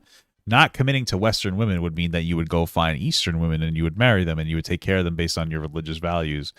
Not that you would just fuck them and not do anything. So I don't really understand. You're not living by the values. Mother just doesn't respect Western women. That's fine. But it's like you're just fucking that. Like, okay, it sounds like he has a deep-seated resentment of Western women through the teaching of his mother. I don't know why she hates them. I don't know, but it's fine. But like, that's where his whole entire like shit is grounded in. Like, yeah, my mom basically teaches me to disrespect women. So I do. Okay. That's cool. I mean, face mom, personally. It's something. That's something, I'll tell you that. Actually like a very strong symbol in my life when it comes to navigating the situation. If it weren't for her, I'd probably be a simp. You know, really? Yeah. I mean, I grew up but my parents are together to this day. My dad, my dad was the man. My mom was the woman. My dad led. My mom followed, and you know, they have a fantastic. Did your dad constantly cheat on the mom? Like, I don't understand. Does he constantly disrespect her? And okay, cool. Fantastic relationship, and a big part of that is because they you know stuck to their roles. And it was my mom that told me from a young age, don't marry these American women, these Western women. They're not going to cook and clean for you. They're not going to take care of you. You're going to come to the home. It's going to be disheveled. Blah blah blah. And I used to, this is crazy. My wife literally is a Western woman, and what's crazy about it is she works a full-time job, and then she disproportionately cooks and cleans for me. So it's a little bit. I mean, my wife, frankly, goes above and beyond for me. So, you know, I don't know what you're talking about. You're just set a boundary and don't settle for women who don't give you what you want or you need. If I get knocked back, I'll be pissed. This is, you know, that's what I'm saying. Like, it's kind of like weird. I don't know. Again, you're not even trying to be with a person or try to marry somebody. You're just trying to fuck. So I don't know why any of these things are relevant at all. I think to myself, like, Mom, chill, what's wrong with you? But now that I'm 32 versus being 12, 20 years later, I'm able to look back on that advice and be like, God damn, Mom was spending some heat back in the day. Yeah, it makes sense. Yeah. So it's understandable why like you think the way that you think because of your environment and your influence. Which is a good thing for you. My background, right? Like I didn't like at first it was like, okay, I don't agree with this, right? Because I used to be like, you know, growing up American. I was born in Connecticut. I was like, Mom, you're wrong. Like, women aren't like that. What's wrong with you? Blah blah blah. Like, you're a misogynist, Mom. And then I moved to Miami and I realized that this is all women in Miami. And you got some ingrained misogyny, right? You even said that. No. But back then, I don't even think I knew what that word was. That's like a buzz term nowadays that no one knows the definition of anyway. But anyway. So it's called like internalized misogyny. That would be what he's referring to. Like an idea or internalized some kind of internalized bigotry where you're basically like self-hating or it's just something that's very core to your values. It's pretty much all that is. You know, sure. I usually referring to people who like hate or perceive to hate like their own identity, like you have internally, to the most part. Okay. So as I got older, right, like the things that she started to say started to reflect more and more when I dealt with more and more girls. And I was like, what the hell is going on here? And maybe you should date women instead. That'd be crazy. Talking with other men, talking with, with women, etc. My experiences, and then talking with thousands of men, and then also talking with, I'm in a very unique position where I've talked to both genders on a podcast, coaching sessions, etc. So I'm in a very certain situation where I'm able to get anecdotal evidence. I have statistics, etc., to back up what I'm saying. And I would say you don't know how to interpret your own statistics. I mean, I've seen the way that he interprets a ton of different. I've already gone through like 2 or 3 of the statistics that he interprets like incorrectly. He has an idea of the world, and he uses those statistics out of context intentionally because he thinks that it promotes his idea. He has a belief, and he uses statistics out of context to promote his belief. He doesn't look objectively at data and try to extrapolate it and go like, oh, this is how I should operate my worldview. That's just the fact of the matter. My approach to dealing with women, dating, relationships, sex, etc., is a very pragmatic way to approach the dating marketplace based on today's scenarios. Would this dating advice work in the 1950s? Maybe not, because women were different back then. But nowadays, they're significantly different. Like from a more negative standpoint, not. They are different because they're freer and they don't have to like be ruled under men's thumbs. Like, of course. And I'd say overall, women are freer. But the issue with dating, I think nowadays has a lot to do with, I think it has to do with like a huge issue with like the financial distribution in the world. I think that frankly, there's a lot more frustrations. I think that there's an issue with the fact that like you have less people able to provide for themselves. It's going to bring more stress and frustration, which I see manifesting in a lot of young men who are unable to find jobs that, should be able to provide for them. But, that's a bigger issue than anything else. It's not like Western women. It's the fucking fact that we have like horribly shit system and like men aren't raising their kids. Men aren't raising their kids, bro. For a multitude of reasons. And like, I'm not even saying that they're not staying committed. They should, you should probably stay committed in your marriage, but they're not. There's so many bad fathers that aren't trying to be in their kids' lives. And a lot of people will always tell me, like, well, yeah, but women are advantaged in the system when it comes to having their kids. Of course, absolutely. I understand that women tend to usually get custody of their kid more. Doesn't mean that you can't get a partial custody. It doesn't mean that you can't see your kid. You will be able to see your kid if you want to see your kid. Some women can fuck you over. Sometimes they can move out of state or do something like that, and it can be shitty. But that's not generally what's happening all this time. A lot of times, guys will give up. You can still be a good father, even if you only see your kid once or twice a week, or once or twice a month. It's unfortunate, but you can still be there and help raise your child. And that child will develop a resentment for the mother if she doesn't let him or her see you as much as you want to, or develop a resentment for the mother or the parent that won't let them see the other parent, right? You can still be there, man. It's fucked. I don't know what else to tell you, but it's just not what's happening. So. To a man's benefit. Would you have a partner with a body count over 30? Personally, I wouldn't really care. I think that like if that body count over 30 manifested in like a weird way. Here's the thing, right? If the body count over 30 manifested in this way where she couldn't, and I could be able to tell that she wasn't happy with just me, I wouldn't want to date her. Would that potential high body count, would that potentially make somebody less dateable? It might, if they start to be like, oh, less being able to sexually commit. I know that's like, the urges don't go away just because you get married, but they become very easy to manage as time goes on, like honestly. But like, I would still date someone. I wouldn't really give a shit. So I wouldn't do something. Over 30. Okay. Right, so yes or no? That's a hell no. Unacceptable. Disgusting. Would never wife that girl up. Recreational use only, guys. Why a hell no? What's yours? What's my body count? 1,000. What's the term in England when you want to invoke the Fifth Amendment, but you can't? No comment. No comment. There we go. So no comment. So is yours over 200? Yeah, man, it's very clear that like Myron doesn't know how to commit either. So like this idea that like is this this is Ruby Levels. It's very clear to me that like Myron can't commit either. That's a problem that he has as well, because he's just a failure when it comes to relationships. So like, yeah, you're seeing the high body count stigma attached to men as well. It's not just women. 300. Would you ever have a partner with over 1,000 OF subscribers? Depends on how much money that they charge for that. 1,000 OFs at like the minimum $5 a month. I think you pull 90%. Or is it 80%? Let's say it's 80%. I mean, that's not too bad, bro. Maybe.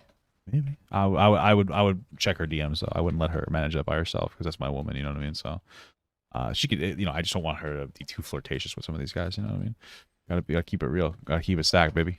You know. Yours is a lot more. Sparta. Wow, and yours is over 300, and then you want to get mad at 30. This isn't even a double standard anymore. Like, he's just taking it too far. Yeah, I think of it's more course. attractive if a man doesn't, because if you can... No, it is. Like, if you can show discipline, why are you laughing? Yeah. No, because if for me, it shows, like, self-control and discipline. Most men, if left to their own devices, want to have sex with as many women as possible.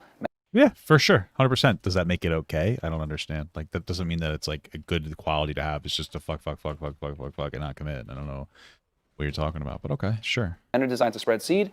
We want quantity. Women are designed to protect their egg for the best seed. Women want quality. We're very different.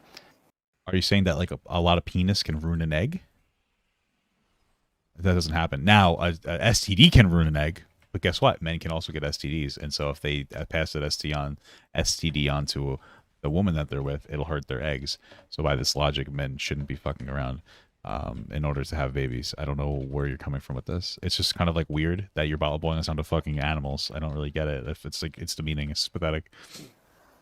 Do you think you're liked as a person? That's a good question. That's a very, very good question.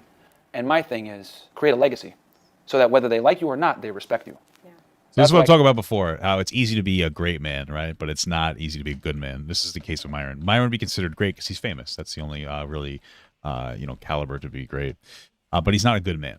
He's not having positive outcomes for anybody in life. Has a net loss perspective that's hurting a lot of people. It's not creating good fathers. It's not creating good people. It's creating misery and anger in the world for a short-term game of some fucking pussy without the long-term gain of actually being fulfilled or satisfied in your life, regardless of whether you're a man or a woman. That's the reality. He's not a good man. It's hard to be a good man. It's hard to be a good person. That's the reality. Now, that doesn't mean that people respect him. I don't, frankly.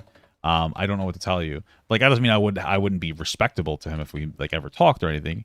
But like, I don't respect his core values or his ideology. I think it's a net loss, and I don't respect the fact that he engages very unintelligently with a lot of the things that he talks about. Zed King super chatted $5. Myron, because we can, Yeah. we should. Exactly. I'm physically stronger than women. So guys, guess what? That means I should be able to do whatever I want to them because I can.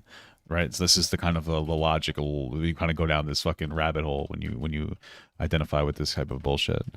I don't care if people like me or not. Because I'll tell you this, there's plenty of girls that I've had sex with that didn't like me, but they respected me. Because women... What? There's plenty of women who had sex with you, they didn't like you? Why were they having sex with you? What's happening? What? Am I missing something in the... What's happening right now? What do you mean by that? I'm a little confused. Okay. must respect you to fuck you. Okay. I've never fucked somebody who didn't like me. I don't even know how to begin to unpack this idea. Is he talking about prostitutes? Okay, cool. Yes and no. So What is this? Would you change your lifestyle for your partner? Oh, yeah. I mean, he's going to say no, obviously. Here's the thing, man. When it comes to changing yourself for a partner, this isn't like an on-off switch. So when they ask this question, I think it can be misleading. You could interpret it the wrong way. Like, would you change your lifestyle for your partner? It'd be weird to start dating somebody and instantly change. It's about slowly changing yourself while also slowly changing your partner, but for the better. It's setting boundaries is what it is about. Setting boundaries for yourself and conceding to others that may not be as important to you over like the boundary of another person. When you find somebody that's worth it, like, yeah, you'll change your lifestyle slowly. You know what I mean? Like in Myron's case, where he just goes around and fucks girls, the way that he would find a girl for the long term, where he would be fucking around with a girl who would like let him do whatever he wanted for a while, and then she would slowly change his boundary to a point where she would be comfortable to be able to like be with him in a little more committed capacity, potentially. Now, that may never happen. But that would be how you would do that. It wouldn't be like, hey, give it up tomorrow. Like, you just met this person. You know, you don't know if they provide enough value. So.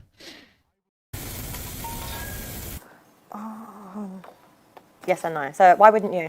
What was that weird moaning shit? Because I'm the man. You were attracted to me in the first place because of my lifestyle. I'm not going to change who I am because of a woman. When a man changes for a woman, he grows into something she's going to have contempt for. When a woman changes for a man, she'll grow into something he'll love. That's how I got you in the first place. Why would I change? And that's the biggest mistake that guys make is they get in a relationship, they get comfortable, they get fat, they lose their ambition. I got her, yeah, blah, blah, blah. And that woman starts to lose what? Respect for him. Like, sure, you shouldn't lose motivation to exist. Sure, I guess lifestyle may not be like the best way to express that. Dude, this is fucking terrible at the game. Holy fuck. Yes, okay, but sure. You can still change parts of yourself. Like, I already talked about this. When a woman changes for a man, he gains more respect for her. Men and women are so different, aren't they? They are. When you're changing for a woman, that inevitably puts her in a leadership role. And when a woman's in a leadership role, she's going to lead you all right to the end of the relationship. Justin. Yeah. Funny. Yeah. But you've never had a successful relationship. I don't understand. So how are you even saying this? Like, it's very clear to me that like the way you operate doesn't work in a relationship capacity. So how are you making this criticism? I don't understand that. Would you ever give your partner your phone password? Oh, yeah, my wife has mine. No, why not? I'm not going to let a girl look at my phone. Why? Because I'm going to have other girls in there. Yeah, he's fucking around with the girls. The thing is that most women can't handle the truth. So I'm very big on like being upfront and letting her know, listen, I'm going to have other girls, whatever it may be, but you're the main one. And she's got to accept that. But her looking at my phone is just going to hurt her feelings. So you want an open relationship? Yeah, open on mine, close on her end. That's not fair, though. Life isn't fair. I don't know. I just kind of feel like the kind of relationship that I want isn't that. What if I told you women don't know what they want in general? Some don't. Well, that's because you're a fucking moron that talks to young girls that are legal, just want to be here, but don't know what they want about anything. Of course. Hey, did you know that most 18-year-old girls don't know what they want in life? No, I had no fucking idea. 18-year-old people don't know what they want in life. Of course. This is the whole problem, is he dates these fucking children. I'm sorry. I don't want it to come off the wrong way. He dates these young people that are not explored at all in any capacity, and then he pretends that's all fucking women. It's pathetic. Most don't. Some. This has been statistically proven that women don't know what they want. Cool. In your little incel culture podcast. Okay, women don't know what they want, and worse yet, they're not going to be honest about what they want because of strict societal standards where they don't want to look like hoes. Yeah, because you guys call women hoes. Rightfully so. Not rightfully so. Why can we call guys bums, but we can't call girls hoes? Why can't a woman just like be sexually liberated? Genuinely, why does she have to be a hoe? Okay, do you want to be a hoe? I don't really. No. I disagree with what you're saying. Like, that's ridiculous. Sexually liberated. Yeah, sure, it's liberation, but you're still a hoe. But so are men. That's how I don't know why we have this insistence on being like, listen, you can do whatever you want. I wouldn't like tell a woman she's terrible for fucking around and like hoeing around. I may not be attracted to her, but do your thing. Peace and love, right? But what we need to do, it's not about bringing it's just about saying, it's not about saying women should be able to hoe around as much as men and be socially considered Pogger's champion. It's about telling men like, you're gross as well. Like, you know, like, you're disgusting. You don't need to be fucking doing that. It's nasty. It's gross. I don't know what you want me to tell you, bro. I'm gross. I'm a fucking goblin. I don't know what you want me to tell you, bro. Care what you think if you're going to say I'm a hoe. No, but I'm saying. No, I'm asking you. I'm not asking you. I'm asking you. This is the question. I don't want to be labeled a hoe for what you guys paint as a hoe. Well, let's peel the layer back. Do you want to go out and have sex with a bunch of different men at the same time? Why would I want to do that? Okay. You want to hear something magical? Most women don't want to do that. Most girls don't even want to be hoes yet. Girls argue and debate to be hoes. I don't get it. They don't even want to be hoes. We don't, but it's just a double standard. We don't want you to. Where?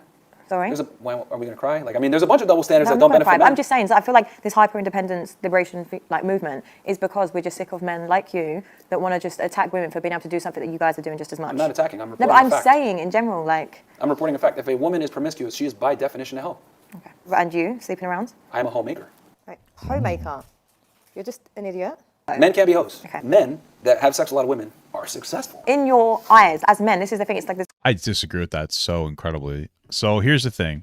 If you make a lot of money and you use it to fuck a lot of girls, you might be a successful person that fucks girls, but most people aren't going to live like that.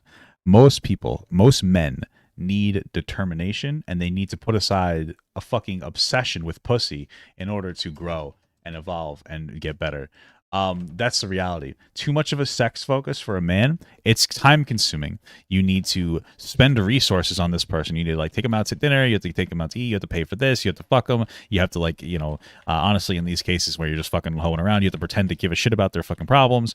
You spend a lot of emotional and physical energy taking care of women just to constantly fuck. And you repeat that process over and over and over and over again. It's a resource drain. It's a waste, and it's going to make you a less good person. Too much of a sex focus is just going to make you fail. I don't. That's from experience. I understand that when you can start putting that aside and actually becoming more ambitious, and this is a big argument against why porn, you can start to like actually get your shit together, right? Because porn is similar to that as well. If you, how many people are there like, oh, I jerk off every day? How long? Well, you know, I tell you that there's so many guys that are so desensitized, and I'm sure there's women that like to see it too, but there's so many guys that are desensitized that are going around looking for porn to jerk off to for an hour or two a day. And it's not even that they're just jerking off the whole time. They're just looking for something new, something different. They're constantly shifting the scales. They're getting desensitized. So they're looking for something that's like more intense. You think that that's positive for people? The same thing with sex. It's the same goddamn thing with sex. You know, if you want to succeed in life, you need to not fucking focus on getting vagina the whole time. It's not the biggest part of life. If you have a lot of money and you've already succeeded or whatever, like, sure, it's different. I get that, but most people aren't that, and it just gets in the way of your actual growth as a person. So, just a fact of the matter, brother. This brotherhood thing, it's you guys. It's Incorrect. you. Okay, let's go back to biology. No, we're not going to keep going back to biology, actually. No, we're not. That's where it all stems from. Why does he keep going back to biology? We're not in a science lesson. Yeah, no, he goes back to the biology of like, oh, men come make baby. That's not going back to biology. That's just being incredible, like boiling things down in an incredibly unintelligent way. I don't know what you want to tell you. So, what would you do if I was going on holiday every other month? You'd be single. Really? What does that mean? Are we going together? Or are you going by yourself? Sometimes. Oh no, you'd be single. Oh, she's talking about a vacation? What? So, what would you do if I was going on holiday every other Oh, month? holiday. This is a You'd date. be single. Really? Are we going together? Or are you going by Sometimes. yourself? Sometimes. Oh no, you'd be single.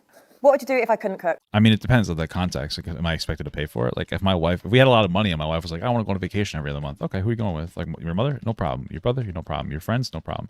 But I also know my wife isn't the fucking club host, so she's just not going to use it to go out and do that. And that's what Myron's used to. So, like, yeah, I wouldn't give a fuck if I had the money. I'd let her do whatever she wanted. Like, let her be happy. I really don't care because she makes me incredibly happy. But I'd probably be going with her, so it doesn't really matter. we do everything together. It's been fucking incredible. You'd be single. Can you cook? I'm not saying do no fap. I'm saying that you might want to try to condition yourself to jerk off and come like somewhat quickly. But not, you don't want to come too quick in bed, but you know, you get my point. Like, don't make it like a whole ordeal. You know, nice. You maybe do like maybe give yourself a nice 20-minute sesh and be done with it. You know. That's irrelevant. No. Can you cook though? I mean, can you fight? Who cares? Exactly. Let's ask pointless questions. Not That's really. a pointless question. It's not a pointless question. So first of all, like it's not a bit. So first of all, men should be able to cook because guess what? Before you get a partner, you will have nobody to cook for you. Did you ever think about that? If men can't cook when they don't have a girlfriend, they're gonna have to do shit themselves. Unless mommy's gonna stay with them their whole fucking life, then you have to learn to be self-sufficient and self-dependent, or else they literally need a woman to do that. It's dumb. To be like, oh no, I don't know. I don't know how to cook. Yeah, shut up. Stop being stupid. You know how to. I guarantee you, Myron knows how to cook. He's in the fucking bodybuilding like community. He knows how to cook for himself. I'm guaranteeing you that. So he's like he's fucking literally like lying right now. He knows how to cook. So that's just a silly thing that you're saying. You're being a silly goose right now. That's the fucking problem. You're being an absolutely silly goose, and you're doing it intentionally. Yeah, men should learn how to cook. I cook for my wife sometimes. Most of the time, she cooks for me. But when she's like doing her thing, she's at work. You know, I'll fucking cook for her. I don't give a shit. Like, it's like fucking teamwork makes a dream work, baby. You know what I'm saying? It's not that big of a deal. You know, it's not even like, I don't even cook incredibly. You know, most of the time, my wife's like, she'll leave like a list of what I need to do to cook on the. She'll say, all right. She'll give me like a step by step, and I just like do it like a dumb fucking animal. I'll be honest with you.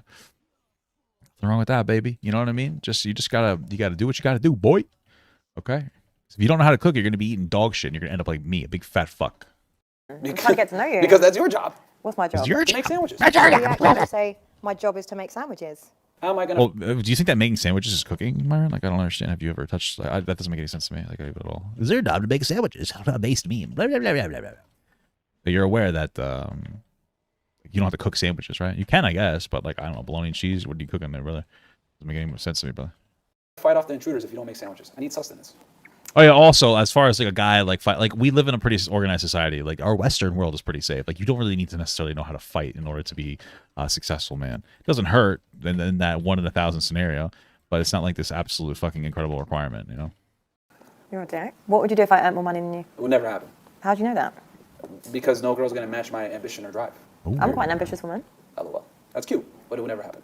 Okay, you could be ambitious and still not make a whole lot of money. You could make like $1,000 a year and still be incredibly ambitious. I mean, ambition is like a mindset, right? Like money isn't a mindset. There's plenty of people who are rich that don't work for it. It's called rich people. A lot of like people who are born into wealth like did not earn their wealth. I don't just want you for the most part. It doesn't mean that they can't be hardworking, but they certainly didn't have to have the same ambition level in order to get there. Wow, this guy's dead and he's not doing good damage. I don't care. Build the world for real. Like, why is the goal always about like being on top? Firstly, Well, missionary is a fantastic position, first of all, and the other reason why. True, he's right about that. Missionary is absolutely underrated. I'll tell you that much.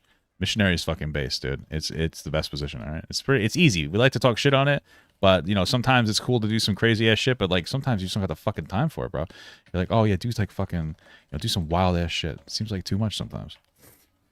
Holy fuck, this is annoying. Is because that's the only thing women respect. there's so many people that just like a nice, quiet, humble life. Here's the thing: all women, you know what? Stop saying all women as well. Okay, now that you said that, all women want a guy that's better than them. Why do you get annoyed and so frustrated about men that are simps? They're giving women that don't deserve attention and validation, messing up for everybody. It's nice when you have men that are attentive to your needs. By you being successful and being the man that she wants in general, you're Like to me, a simp is somebody who like goes above and beyond without like reciprocation, right? That's a simp. Like treating somebody well doesn't make you a simp. It's weird. attentive to her needs. What would you do if your family didn't like me? Too bad. I've made mistakes in Islamic culture, but my parents trust my judgment and they would accept it. What would you do if I had a lot of male friends? A girl that has a lot of guy friends is a problem. That's a liability. Male friends, big red flag. If a girl has a bunch of male friends and she's not willing to give that up to be with you, for the streets. I mean, personally, I probably wouldn't I just wouldn't date a girl with a lot of like straight male friends. I mean, I personally would just, I'm just not gonna fuck around with it. That's fun. I wouldn't make her give it up though. I just wouldn't date them because I feel like it's gonna build resentment, you know? Women value a man that has social proof. Men don't care about a woman's social proof. When you have friends, it's a liability. When I have friends, it's social proof. It makes me more attractive. It makes you less attractive. What would you do if your friends were liking my pictures? I don't associate with men that can't attract women. All my friends are good with women. There's a bunch of reasons for this, but you can't hang out with simps. You can't have friends that are thirsty for women. Yeah. I'm very confused about that. Like, I don't understand the question too much, I guess, and the answer as well. Like, when I hear that, like, what would you do if your friends like your pictures? My wife, the pictures that he posts are just pictures of her, like, in a cute outfit or me. I'm assuming he means, like, if he's dating a fucking hoe that's showing her fucking titties off every picture and the guys are liking those pictures, what would you do? I just wouldn't date I wouldn't date a hoe. I don't know. Yeah, simps mess everything up, but it makes it better for guys like us, man. We just come in and it is what it is. We clean up. Sure. Anytime a woman is the focal of a man's life. He just said that it makes it worse for everybody, and now he's saying it makes it, okay, cool. Life, it's a problem. No. 100%. And the only way a man can give a woman the best life is when she's not the focus. I don't think so. Well, that's easy for you to say as a woman. Like burnt out. Give a woman the best life is when she's not the focus.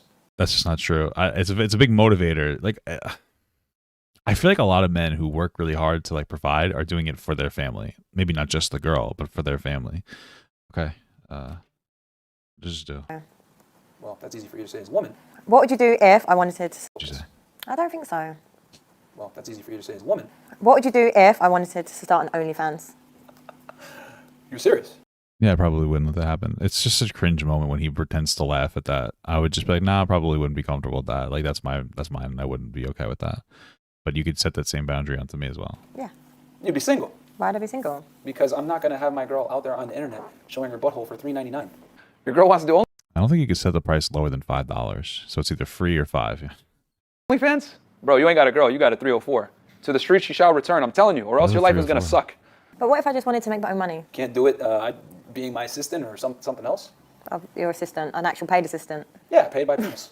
You're getting everything else. You get the lifestyle, you're living for free, traveling the world, whatever it may be. You get the title of my last name. It's a W for you all the way. You get seen in public with me. His ego is through the roof.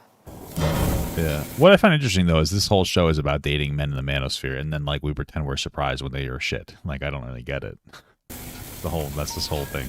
How do you think you done on the date? I thought this was supposed to be a date. Yes. Oh, would you like me to be more submissive? Oh my God. Hi. would that make you feel better? It would, but it's okay. It was a debate. It's fine. Really? So next time, if you want to date, a date. So if a woman wants to date you, she just has to come being a pick-me. I mean, giving a man what he wants, there's nothing wrong with that. No, of course not. You're expecting a No, there's nothing wrong with giving a man what he wants, but like you go to the next level, brother. It's fucking crazy. masculine man that's a leader, ambitious, etc. So I expect a woman that's feminine and submissive. I don't understand why it's a crime for a man to want a woman to the opposite of him when women want the opposite of themselves. Being toxically masculine is bad, but that's what women really want. So if I surrender and be more submissive, it'll make you way more attractive. Really? Yes. Okay. I would take you on a serious date if you're submissive. Oh wow. Beautiful. Yes. So we're just gonna. Is this the part where we cut the camera? No, I'm just kidding. No, keep it rolling. Exhausting. That was heavy. It was fantastic. I won the debate. Yeah? You think she likes you? I think she respects me. This just turned into a debate, and this is the problem. Like, he doesn't let me just challenge him and not every day argue, you know? I don't feel like I got grilled at all. like I said, I'm a professional when it comes to deciphering womanese. Yeah, and womanese, I do baby. this all the time. I'm a professional womanizer / misogynist, so this is what I do. I know he's got some deep-rooted issues that he needs to work on because right now he's Probably. projecting it into society in the wrong way. Well, I'm not delusional. So I'm going to say a 10 out of 10. Little. Once again, this is the kind of breeder man that I will not entertain. He believes in what he wants and he probably does get women because of his bullshit that he spills. So that's on him. But for me, it's a no, so he's going to get a 3.2.